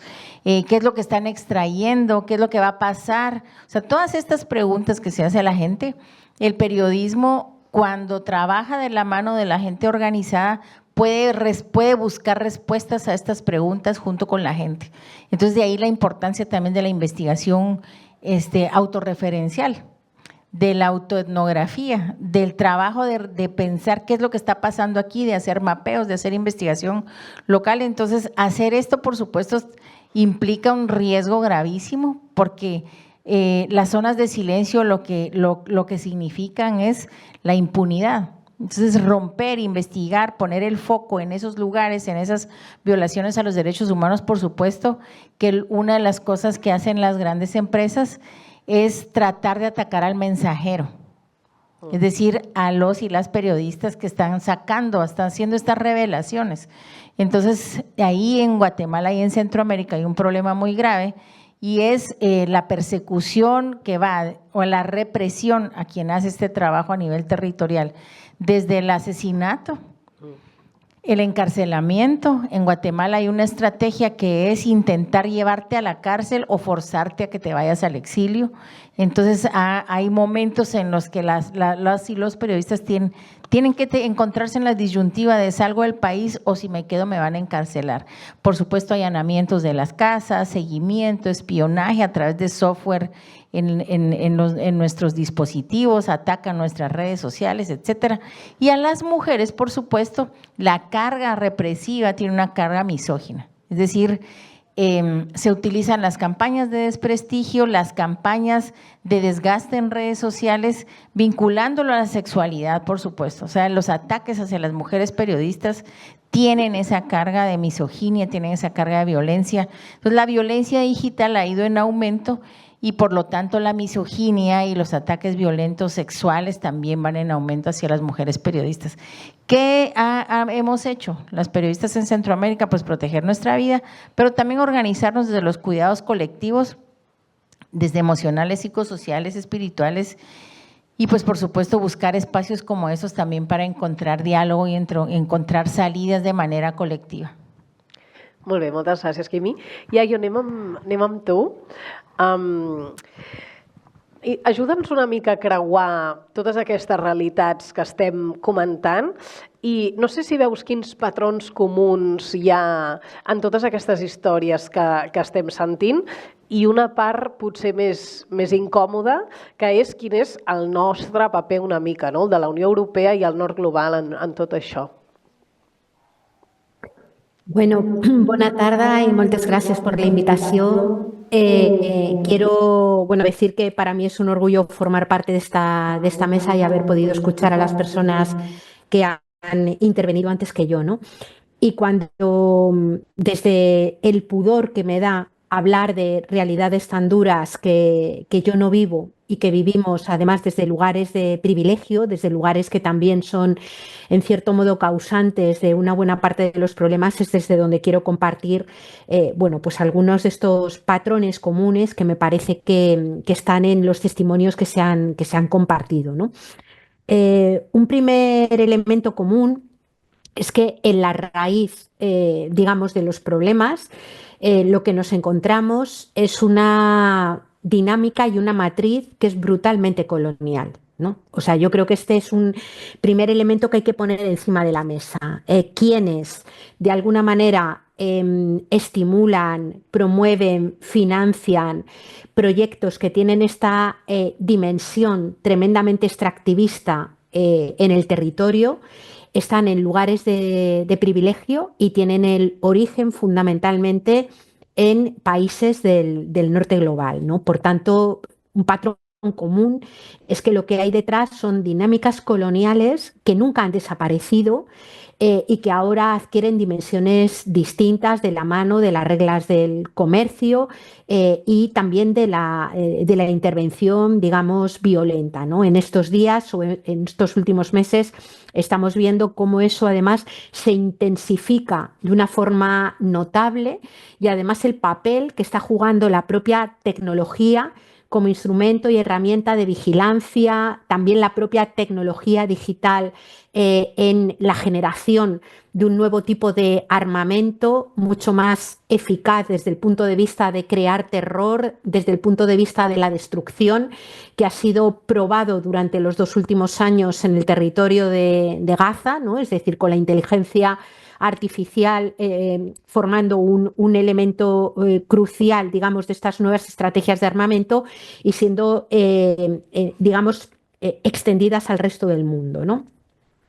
Un segundo patrón en las cosas que se han compartido aquí, en cosas que han compartido otros compañeros y compañeras en otras ocasiones, tienen que ver con la violencia, ¿no? Es decir, esta dinámica extractiva es una dinámica violenta con los territorios que envenenan, se destrozan, se destruyen, con toda la dimensión que tiene esa destrucción ecológica, pero también cultural y también espiritual, como decía Juana y reproducía también Quimi, ¿no? Decir también que en todas estas dinámicas un elemento también central unida a esta violencia es la especificidad de la violencia contra el cuerpo de las mujeres. Es decir, el cuerpo de las mujeres es campo de batalla, ¿no? Cuando Roland hablaba del tema de las violaciones, por supuesto que también hay violaciones que se cometen contra los hombres, pero digamos que en muchos casos y en muchos de estos territorios el campo de las mujeres el cuerpo de las mujeres es campo de batalla y es también instrumento de castigo, digamos, no solamente para las mujeres, sino también para los propios hombres de las comunidades, ¿no? Con esta obligación a asistir a la violencia o a perpetrarla incluso, ¿no? Y luego quería señalar que un patrón común, digamos, en todas estas dinámicas también tiene que ver con la expulsión de gente, con el amedrentamiento, ¿no? Y en este momento, digamos, con una lógica que yo creo, bueno, lo fue siempre, pero en este momento yo creo que se puede decir que es una lógica brutalmente genocida, ¿no? Es decir, esto que estamos viviendo ahora lo estamos viviendo en un contexto de profunda translimitación planetaria, es decir, en un contexto en el que, digamos, la riqueza o lo que se ha denominado riqueza o las economías del norte global se han construido de una forma totalmente petrodependiente, energívora, con una enorme, digamos, demanda de extracción de minerales, y en un contexto en este momento en el que bueno, pues, la voracidad, digamos, del crecimiento capitalista topa con el haber alcanzado o estar alcanzando límites planetarios biofísicos en algunas dinámicas extractivas. Y esto lo que hace es acrecentar, digamos, de una forma mucho más brutal la violencia. Y desde mi punto de vista, estas explosiones de las ultraderechas, de los neofascismos o de los populismos autoritarios que estamos viviendo tienen que ver con una respuesta distópica a esa profunda crisis ecosocial, ¿no? Se está respondiendo a la crisis ecosocial como si hubiera solamente algunos sectores privilegiados del mundo que merecen estar protegidos por el poder económico, el poder político y el poder militar también, mientras que el resto de las personas son población o son tratadas como población sobrante, como población sacrificable, digamos, al servicio de este brutal crecimiento que es ecocida, que es extremadamente violento, que es patriarcal, que es genocida y que en el fondo es un brutal conflicto del capitalismo extractivista actual contra el conjunto de la vida, ¿no? Em sentiu? Val. Estem fent servir paraules molt grosses, violència, crisi, no? Extractivisme, colonialisme. Intentem posar una mica d'esperança en aquesta conversa també. Sé que segurament de totes les taules potser és la més complexa perquè s'han compartit històries de veritat, no? Doncs que tots ens toquen molt, però anem a intentar una mica. Roland, començo per tu. Quins moviments, una mica ja ho has apuntat, de fet ens explicaves que tu mateix et convertiràs en un moviment polític, no? Però quins moviments de resposta, quins projectes s'estan articulant al mateix territori o no enfront d'aquesta situació cada vegada més greu, no? Que es viu a Kivu, al nord? Bueno, la situación... ¿Me escucháis bien? La situación ha cambiado muchísimo. Antes yo personalmente también tenía esperanza en algunos movimientos, porque eran movimientos de la sociedad civil, movimientos independientes, movimientos comunitarios, movimientos que pues no tenían una ideología política, sino que defender al pueblo, ¿no? Defender a los ciudadanos. Y dentro de estos movimientos teníamos a la lucha, por ejemplo, que es un movimiento muy antiguo que lucha porque la mayoría son gente, compañeros o compatriotas de esta parte del país, aunque otros vienen de otras provincias, pero son autóctonos de ahí, han vivido estas situaciones, siguen viviéndolo, tienen vínculos ahí familiares y pues defienden que el pueblo siga teniendo su soberanía, defienden que se paren esta violencia, y también tenemos al movimiento de Filimbi, que intentan también presionar al gobierno para que hagan algo y que la población viva en paz y que haya justicia. Hay otros movimientos desde pues, la diáspora que existen, pero el problema hoy es la intensidad de las grandes potencias de inmiscuirse, ¿no?, en los asuntos del país. Antes podían hacerlo, pero a nivel estatal, con los gobiernos. Pero hoy en día tienen influencia hasta a nivel local. Vienen con entidades, con ONG, que pues os obligan a mirar hacia otro lado, si no, no vais a recibir financiamiento por lo que necesitáis. Y os obligan también a tener un discurso que va en contra de lo que estáis pidiendo. Y también con lo que ha dicho la compañera, la represión, porque nosotros la represión no es solo a nivel de los periodistas, nosotros es todo el mundo. Yo, si abro ahora mismo mi canal de TikTok y os enseño, vais a ver que la mayoría de los que me prometan encarcelarme son militares, que son apolíticos, no tienen nada que ver con la política. Pero yo abro mi cámara y hablo de la política y viene un teniente, viene un coronel a decirme que tú cuando pisas el aeropuerto nacional, cárcel militar. Pero tú, ¿qué tienes que ver con el tema que yo he dicho?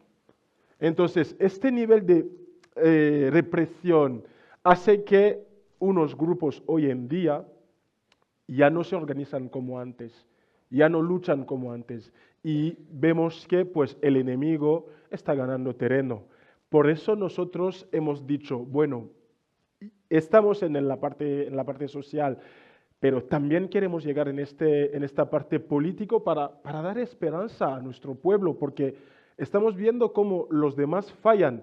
Y si los que van a mirar nuestro logo de Dignitaire DC es esto. Y si lo puedo explicar en 2 o 3 palabras, significa que los 4 grandes primeros que han llegado antes de nosotros, que tenían dinero, que tenían buenos discursos, que tenían todo lo posible, han fallado. Y esto queda en nosotros. La última carta para este país. Porque si hablamos de movimiento que se organiza como tal, actualmente en Congo no hay. Los que hay ya tienen color, tienen colores. Si tú un día hablas de, pues si ahora mismo han entrado los rebeldes a ocupar, a violar, es porque el presidente ha tomado mala decisión, pues el movimiento que está de acuerdo, que recibe financiación de este presidente, salen para defenderle. Si tú dices, vale, pues si ahora mismo no podemos organizarnos como antes, es porque la oposición no nos anima o no nos apoya, mientras que están defendiendo el pueblo, pues los de la oposición vienen y dicen que no, porque ellos reciben dinero de la oposición. Entonces no hay movimientos como antes que eran independientes, que luchaban con el corazón solo para el pueblo. Y esto es pues, la triste noticia que nosotros intentamos cambiar. Sí que hay pues unos que siguen, que intentan, pero no tienen apoyo.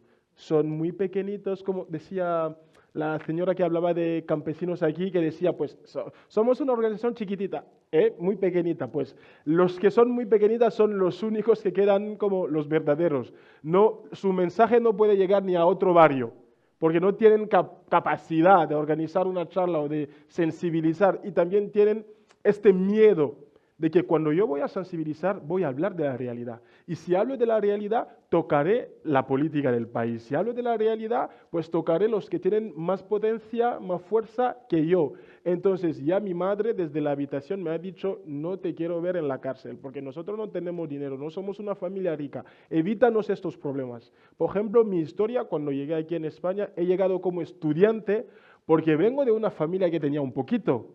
¿Pero por qué he venido como estudiante? Porque me perseguían 16 militares en mi casa, hasta mi casa, me he escondido en un techo. ¿Por qué? Porque soy presidente de una asociación de los jóvenes para el éxito del futuro y el tema era hablar hasta la política del país. Y cuando toqué este tema, toqué el tema de las elecciones, pues ahí empezaba la represión y empezaba todo. Pues para resumir, es que hay movimientos, pero son muy pequeños, no pueden levantar la voz a nivel internacional ni provincial mismo, y las grandes pues ya se han ido a otro lado, que no podemos esperar nada con ellos.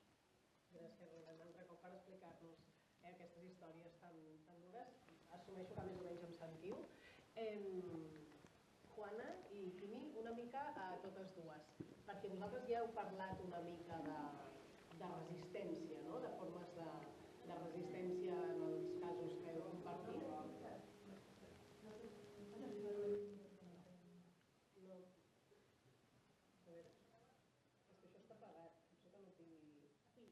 La pila, sí, no. A veure? Vale. Bueno, deia que vosaltres en la vostra intervenció ja heu parlat d'una mica de resistència, no? Heu explicat en els casos concrets això com es tradueix. M'agradaria si tinguéssiu la possibilitat d'extreure algunes lliçons, no? D'aquestes formes de resistència que heu vist, potser unes lliçons que puguin ser més generals i que tothom se les pugui aplicar, no? Les pugui fer servir. Endavant, sí. Sí, ¿sí se escucha? Sí. Ok. Bueno, yo creo que como hemos hablado justo en estos días sobre las resistencias, ¿no? Cómo se está haciendo. Y quienes están haciendo las resistencias son los pueblos. No hay de otra. No, o sea, no vemos otras formas, ¿no? Que los pueblos, las mujeres, ¿no? Que son las que sostienen pues la vida, ¿no? Entonces son ellas las que están haciendo la lucha, conservando la medicina tradicional, tratando de hacer la partería, ¿no? Alimentando a los hombres que salen a poner el cuerpo. ¿Y cómo se hacen estas resistencias? Y es de repente como muy difícil, ¿no? Pensaríamos, ¿cómo un pueblo puede resistir? Es que no hay otra forma de resistir, ¿no? Y lo que nos lleva a esto es a la defensa de la propia vida, ¿no? La propia vida nos obliga a… Y entonces lo que hacen en los pueblos es justo organizar fiestas, ¿no? Porque también es una forma de resistencia, que como ahorita lo que está pasando de las guerras, que no nos paralice, ¿no? Porque si nos paraliza, o sea, ¿qué seríamos, no? ¿Cómo entonces haríamos frente a las guerras si no hay un poco de esperanza, ¿no? La esperanza creo que está en las cocinas, con las abuelas, en la lengua, en las fiestas. Solo eso. Gracias, Juana. ¿Kimi? Sí, el significado de la resistencia en los pueblos mesoamericanos tiene como esta fuerza que también es festiva, como lo planteó Juana. Y pues yo en mi trabajo en los últimos 12 años he visitado cárceles, he escuchado testimonios de gente que ha sido desplazada, que se ha tenido que esconder, que ha tenido que ir a la clandestinidad para salvar su vida. He visitado la diáspora, la gente que está exiliada, periodistas. De mi medio hay 7 periodistas exiliados. También autoridades indígenas, mujeres, activistas en exilio aquí en España, aquí en Cataluña, o sea, hay personas de Guatemala exiliadas. Y también, digamos, resultado de las violaciones sexuales, abusos sexuales, despojo, robo de tierra, asesinatos. Y a la vez he visto decenas de cientos de expresiones de resistencia y de lucha pese a todo esto que acabo de contar. Aún cuando las condiciones ya pareciera ser las últimas, aún cuando ya te están quitando, pareciera que lo último. Y yo creo que eso es como muy importante. Primero, la movilización. En Guatemala la movilización y la organización es tierra fértil. Allí, digamos, todo el mundo está casi organizado. La fuerza está efectivamente en la comunidad, en la autoridad indígena, en la organización territorial, aunque incluso no sean de poblaciones indígenas. Y desde que llegó la industria extractiva y empezó hace 12, 15 años el embate más fuerte, la gente empezó a plantear un movimiento en defensa de la vida, en defensa de la tierra y el territorio. Hay personas que se autodefinen como defensora del lago, defensora de la montaña, defensora de los ríos, defensora del río Caabón. O sea, cada quien se nombra desde lo que está cuidando y protegiendo.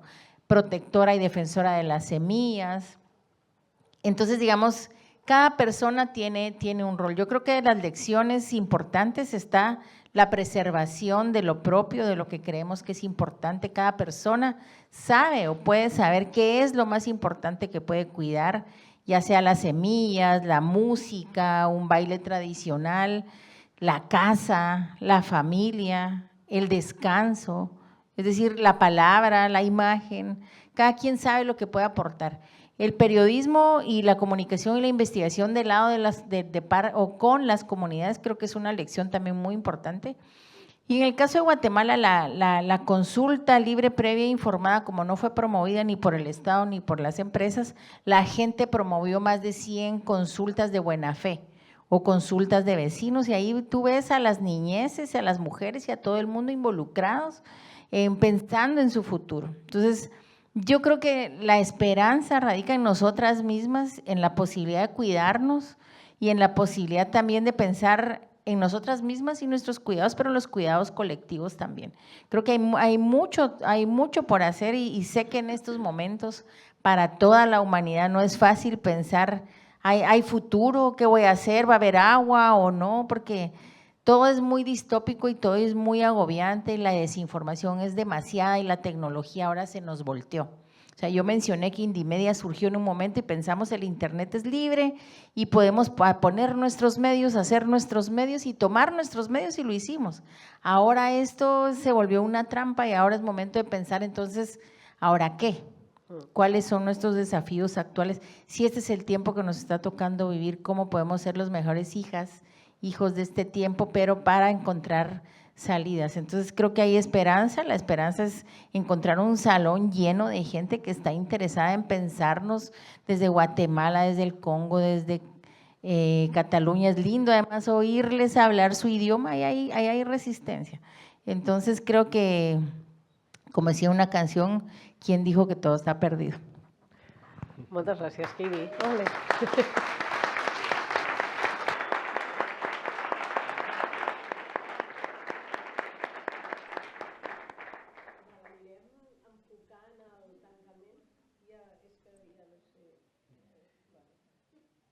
Les piles també estan resistint com poden. Anirem enfocant el tancament, ja, jo et dirigiré un parell de preguntes. Vindrà torn obert de preguntes, aneu-hi pensant, si algú té ganes de comentar alguna cosa, dir alguna cosa, preguntar alguna cosa, aneu aixecant la mà. Vale. I la meva companya ho va gestionant. De moment, mentrestant, per ser la meva companya em sembla que necessitarà un micro. Mentrestant, Yayo, al teu últim llibre, Metamorfosi, dius que necessitem una transformació radical de la societat, no? I una mica amb la línia del que deia la Quimi també ara, no? Aquest món que sembla que s'acaba, tu abans també parlaves de crisi. Explica'ns aquesta transformació, quina és? Sí, bueno, quiero aclarar que en Metamorfosis, vamos, en el libro y lo que voy a compartir ahora, se refiere fundamentalmente a la transformación necesaria en las sociedades occidentales, ¿no? En el norte global, ¿no? A mí me daría, no me atrevería a hablar delante de Roland, de Kimi o de Juana, de cómo deben de ser las transformaciones en otros lugares, ¿no? Quiero hablar de esa transformación aquí, en nuestros territorios y en el norte global, ¿no? El punto de partida, y coincide mucho con lo que ellos estaban planteando, tiene que ver con una idea de esperanza, que a mí me gusta retomar esa idea de Joanna Macy de la esperanza activa, ¿no? De la esperanza como un primer punto que reconoce la realidad en la que estamos. A mí me preocupa muchísimo que a veces haya visiones que se autopostulan como esperanzadoras, que no reconocen el punto de partida en el que nos encontramos y por tanto partimos a veces de realidades que son fantasiosas y no corresponden con lo que está sucediendo, ¿no? Que niegan la superación de los límites o niegan la violencia sobre otros territorios. El segundo punto, una vez que hemos reconocido esa realidad, sería el tratar de proyectar las vidas que queremos vivir, vidas centradas en una sostenibilidad de la vida digna en el territorio, en comunidad, con la satisfacción de las necesidades aseguradas, ¿no? Y la parte más importante de la esperanza para mí es el ponerse en camino para intentar construirlo. Por eso es una esperanza activa, ¿no? Yo coincido mucho con lo que se ha planteado, que una buena parte de las visiones esperanzadoras tiene que ver con trabajar para que aquello que esperamos y deseamos sea posible. Es decir, estar abiertas a que lo mejor pase, y estar abiertas a que lo mejor pasa por intentar construirlo, ¿no? En esa línea, digamos, a mí me parece que es importante tener en cuenta, y en este punto de reconocimiento, reconocer que hemos construido una cultura, me refiero todo el tiempo a la cultura occidental, que es una cultura extraviada, ¿no? Es una cultura donde una buena parte de la gente no se siente perteneciente a la trama de la vida, no se siente parte de la tierra, no se siente parte ni considera, como estuvieron planteando antes Juana o Kimi, la vida humana conectada con los ríos, con los montes, con los ciclos naturales, con las semillas, ¿no? Y esa pérdida de sentido de pertenencia a la trama de la vida es un error de bulto que es conceptual, pero es un error antropológico importante que pone nuestra especie y a otros muchos seres vivos en riesgo, ¿no? Un segundo elemento tiene que ver con no reconocer, o la necesidad más bien de reconocer, lo dije antes y por eso no me entretengo nada, que todo lo que ha construido la cultura occidental en términos materiales, es decir, que lo que hemos llamado progreso, en muchos casos se ha construido sobre el expolio, el extractivismo y el saqueo de los bienes y de los territorios de otros pueblos y también de los nuestros propios, ¿no? Porque también tenemos dinámicas de colonialismo interior. Un tercer elemento reside en, digamos, reflexionar sobre cómo el capitalismo es una especie de religión civil que se sostiene sobre una lógica sacrificial, y es la de defender que todo merece la pena ser sacrificado si la contrapartida es que la economía crezca, ¿no? Y por último, digamos, una mirada también patriarcal sobre la sociedad sostenida sobre una fantasía de la individualidad, ¿no? Como si la vida fuera la de los individuos y no fuera una vida plenamente interconectada, donde a lo largo de la historia y en casi todos los lugares han sido mayoritariamente mujeres articuladas comunitariamente las que la han sostenido, ¿no? A mí me parece que un primer elemento para la transformación es someter a crítica nuestra propia cultura y hacer esta revisión, ¿no? Y a mí, al menos en mi experiencia, que llevo ya un montón de tiempo trabajando como educadora, y me parece que solamente el hecho de pararnos a pensar en esto ya abre un montón de posibilidades para repensar la vida de otra manera, ¿no? Porque también dentro de nuestras sociedades hay muchas vidas que sufren, que tienen prisa, que están agobiadas. La palabra incertidumbre o la palabra agotamiento están plenamente representadas. Es decir, tenemos mucho que ganar simplemente revisando este modelo de dominio o de sometimiento sobre la tierra y sobre otras personas que nos ha llevado a la situación que tenemos ahora, ¿no? A partir de esa revisión tenemos la posibilidad de realizar un proceso de transformación, que es el proceso que yo he intentado utilizar la metáfora de la metamorfosis para reflejarlo, ¿no? Es una transformación que de alguna manera solemos decir cuando hablamos desde las perspectivas ecofeministas, que tiene como propósito poner la vida en el centro. Y poner la vida en el centro no es solamente una frase bonita. Poner la vida en el centro es construir políticas, economías y culturas que tienen como profunda prioridad la satisfacción de las necesidades de todas las personas, sabiendo que esas necesidades se satisfacen en una trama de la vida que tiene límites, que compartimos con todo el resto del mundo vivo y que debemos y aspiramos a conservar para quienes vienen detrás de nosotros y de nosotras. Es decir, poner la vida en el centro es construir vidas presentes, que sean vidas que merezcan la pena vivirse, que merezcan la alegría de ser vividas, y construir también vidas futuras para las que nosotras nos podamos convertir en, digamos, en antepasadas honorables, ¿no? En antepasadas que merezca la pena recordar. En ese sentido es en el que solemos hablar de la transición ecosocial justa. La transición en el idioma castellano significa un cambio en el modo de ser y de estar. Por eso una transición es un cambio casi de cosmovisión, es un cambio cultural que implica mirar y recomponer lazos rotos con la vida, lazos rotos con la tierra y lazos rotos también entre personas. Supone, básicamente lo dijo Kimi, me parece que fue la que insistió más en esto, que la idea de comunidad es una idea nodal para poder construir cualquier tipo de visión de esperanza y cualquier tipo de vida, digamos, que aspiremos a vivir con alegría y que aspiremos a vivir con sentido, ¿no? En esta transición, digamos, hay que tener en cuenta que cuando hablamos de transición, hablamos de esa transición en el modo de ser y de estar. Es decir, no es solo una transición energética de cambio tecnológico, no es solo una transición alimentaria o una transición de los modelos urbanos. Estamos hablando de un cambio en el modo de vivir.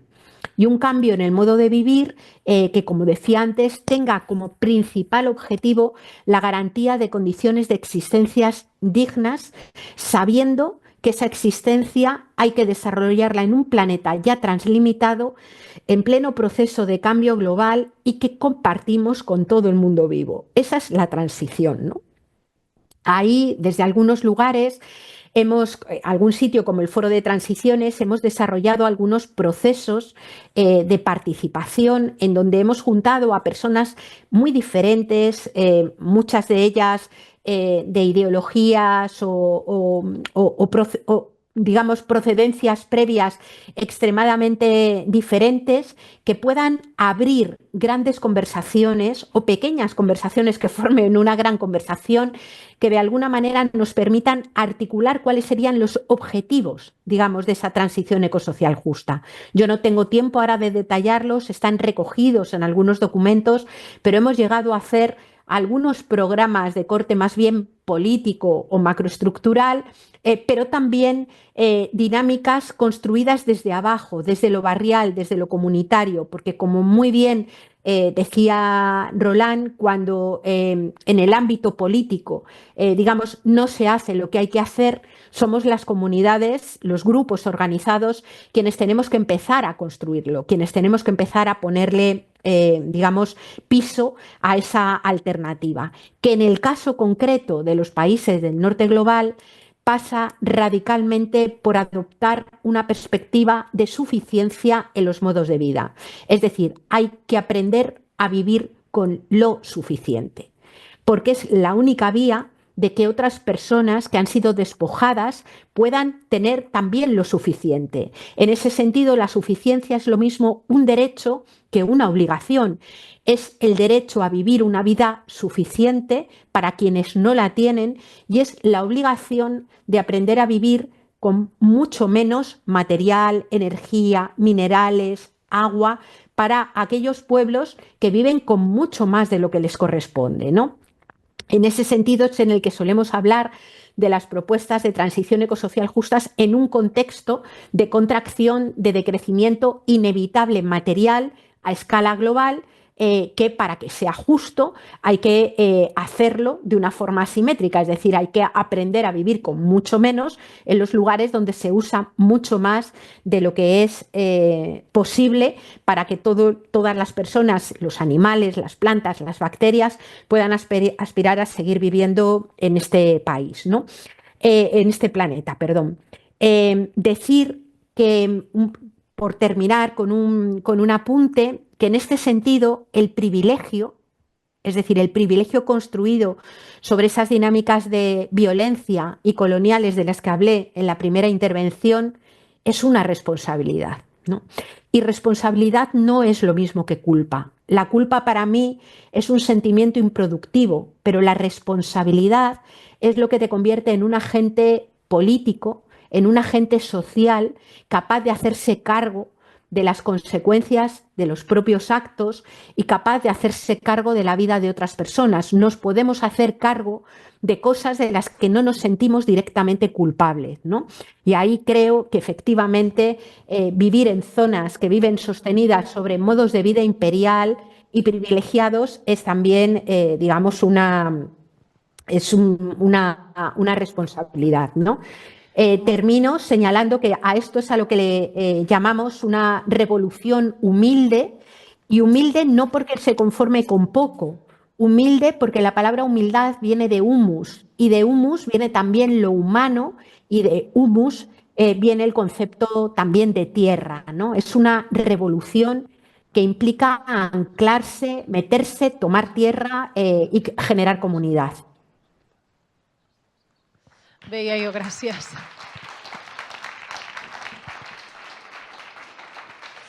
Moltes gràcies. Recollim les 3 preguntes que han vist mans abans, cap allà.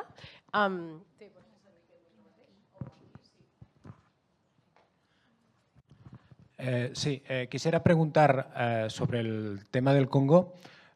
Primero, si son conocidas las empresas que compran minerales extraídos en estas zonas donde se producen, donde hay estos grupos armados que cometen estas violaciones de derechos humanos. Y después, ¿qué podríamos hacer desde aquí para intentar contribuir, aunque fuera un poco, a que estas dinámicas tan perversas que fueran a menos, que no sucedieran tanto? Sí que son conocidos estos grupos armados. Por ejemplo, tenemos el actual más grande, más potente, que hace más daño, es el grupo AFC M23. Es el grupo que nos ocupa 2 provincias, y luego tenemos en la parte de Ituri los Codeco y los de ADF, son los más grandes, y hay otro que se está creando, el RPC. Son grupos conocidos, y también las empresas ilegales son conocidas. Por ejemplo, hay un colectivo de 9 ONG que el año pasado pues, publicaron un informe explicando que teníamos a 8 empresas que están explotando ilegalmente oro en la parte oriental del Congo con una simplemente autorización de investigación. Pues son empresas que llegaron en 2011-12 con una autorización de investigación, pero desde esta época se quedaron ahí y empezaron a explotar. Pero quién les ha mandado a explotar no lo sabemos. Entonces, luego, ¿qué hay? La población hasta este nivel, donde hay armas, donde hay mucho dinero, no llegamos. No llegamos porque no tenemos esta fuerza, porque no podemos competir, porque no podemos luchar. ¿Qué hacemos? Hacemos huelgas, hacemos movilizaciones, intentamos reconstruir la sociedad en otros sitios, llevando apoyo a zonas de los refugiados. Hay grupos de la diáspora como Congo Future que pues intentan hacer algo, intentamos apoyar. Desde aquí, ¿qué podéis hacer? Eso lo digo siempre. Primero, tener la información. Porque la mayoría, si yo ahora mismo estoy aquí, es porque en 2020 me decidí, como tengo un poquito de español, me decidí a empezar a hablar con la comunidad hispanófona para explicarles, porque leía noticias que no era la realidad. Digo, pues, ¿esta gente dónde han sacado estos datos? ¿Dónde han sacado esta información? Lo han puesto en español, está bien, pero está falsa. Entonces necesitáis a alguien que todos los días está metido dentro de esta situación, está luchando para daros la buena noticia o la buena información, ¿no? Lo que necesitáis para saber. Entonces, aparte de la información, pues ayudarnos a la visibilización. Por ejemplo, una cosa que me molesta mucho, aunque me encanta Pedro Sánchez, pero nunca le he visto hablando del Congo como habla de Gaza, mientras que estamos en la misma situación. Nunca le he visto hablando de Congo como habla de Ucrania, mientras que tenemos pues la misma vulneración de los derechos. Entonces, esto yo no puedo llegar a San Pedro, pero ustedes españoles podéis presionar a vuestro Pedro, ¿sí? Entonces, esto es lo que nosotros necesitamos. Pues hablar con vosotros, tengáis la información y junto con ustedes, vosotros en la primera línea, porque es vuestro país, pues metemos la presión a los políticos de aquí para que se visibilice, para que también lleven este apoyo que nuestra comunidad, nuestro pueblo necesita. Estos son los principales que podéis hacer, porque más allá hay cosas que son nuestras. ¿vale? Si nosotros no actuamos, ustedes no podéis hacer nada. Moltes gràcies, Roland. Allà n'hi havia una. I ella? Ja està? Val, doncs allà una i a poder ser ja ho tanquem perquè hauríem d'anar acabant.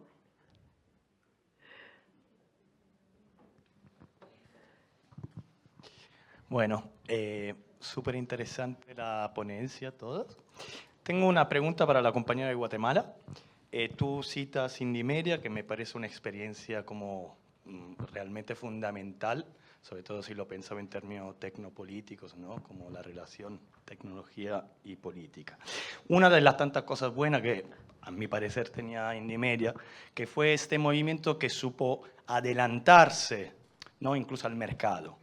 Fue la primera vez que vimos y asistimos como sociedad a la llegada del Open Publishing, ¿no? Esta cosa que luego las redes sociales empezó a llegar y se normalizó. Realmente, desde los movimientos sociales, fuimos capaces de construir una tecnología vanguardista, que mucho más adelante del mercado y de cualquier, ¿no? Necesidad inducta, sino que realmente desde las comunidades supimos escribir código que representaba un deseo social. ¿Crees que hoy en día estamos en estas condiciones? ¿Cree que hay, digamos, las condiciones materiales para pensarnos en torno a la tecnología con esta misma capacidad que hemos tenido hace 26 años? Gracias. Gracias. Yo creo que sí, tenemos las condiciones objetivas, materiales para hacerlo. Creo que tenemos un montón de lecciones. Yo en aquel momento era dirigente estudiantil y estuve ahí, estuve en ese momento fundacional y hemos aprendido muchísimo. Tenemos un montón de lecciones, tenemos más herramientas. Hay gente que, bueno, que no somos nosotras, sino la gente más joven, que sabe, digamos, y está a la altura de las necesidades tecnológicas y de la seguridad y de cómo cuidarnos también frente al espionaje. Entonces, yo creo que las condiciones que nos hacen un poco más falta es tener más articulación global de movimientos, porque en aquel momento lo que éramos era una articulación global que permitió que pudiéramos estar gente de Italia, Francia, Estados Unidos, Guatemala, Centroamérica, pensando cuál era el momento y cuál era el futuro. Y por eso hubo esa habilidad de adelantarnos y de hacer esa plataforma maravillosa. Entonces yo creo que lo que nos hace falta es tener el chance de juntarnos más. Aquí hay un ejemplo, este espacio es maravilloso, pero pues hay que juntar más a los geeks y a los hackers y a toda la gente que sabe hacer esto, con las periodistas, por supuesto. Entonces sí. Bueno, moltes gràcies. Un fort aplaudiment, sisplau, per tots quatre. Moltes gràcies. És que em sap molt de greu, però anem molt justos de temps. En tot cas, ells ara no marxen. Si no voleu, no marxa ningú. Et juro que no sóc jo, eh? Vale. Perquè ara tindrem aquí fora un pica-pica promocionat per l'organització Barca. A veure, que m'estic volviendo loca. Ja fem aquest, ja està. Hola? Vale. Ho dic perquè preguntes que quedin els hi podreu fer directament amb ells, potser tindreu l'opció de fer-ho tu i qui vulgui. Moltes gràcies a tothom, crec que han sigut unes jornades totes molt interessants, ens n'anem a moltes coses per pensar, accions per emprendre i jo crec que una mica amb la confiança que un altre món és possible. Moltes gràcies a totes les entitats que ho han fet possible, evidentment a tots els ponents, especialment també a l'Ajuntament de Barcelona, a l'Agència Catalana de Cooperació al Desenvolupament, a Som Connexió i a Pangea, també a les companyes de CETEM, només faltaria, de l'streaming, de la interpretació. Llavors, explicar-vos que tot això, com us deia, està organitzat per CETEM, concretament la seva campanya electrònica justa, que us convido a buscar a la seva pàgina web, perquè hi ha molta més informació de la que heu escoltat avui aquí, i a més hi haurà totes aquestes sessions gravades i penjades, i les dels Mobile Social Congress anteriors també en diferents idiomes, per si algú li interessa. I el Mobile Social Congress acaba de començar, en realitat. Això continua demà a la tarda aquí mateix al Canòdrom, que per cert també gràcies per acollir-nos en el vostre espai, amb la jornada d'Olivar, organitzada per Fem Promo Comuns, però comuns, sobre l'ús d'aquest programari lliure per la gestió d'entitats i empreses. I divendres ens trobarem també a la Nau Bòstic ja amb una cosa una mica més lúdica, activitats, xerrades, monòleg i concert. I res, ens veiem a fora. Fins aviat i moltes gràcies.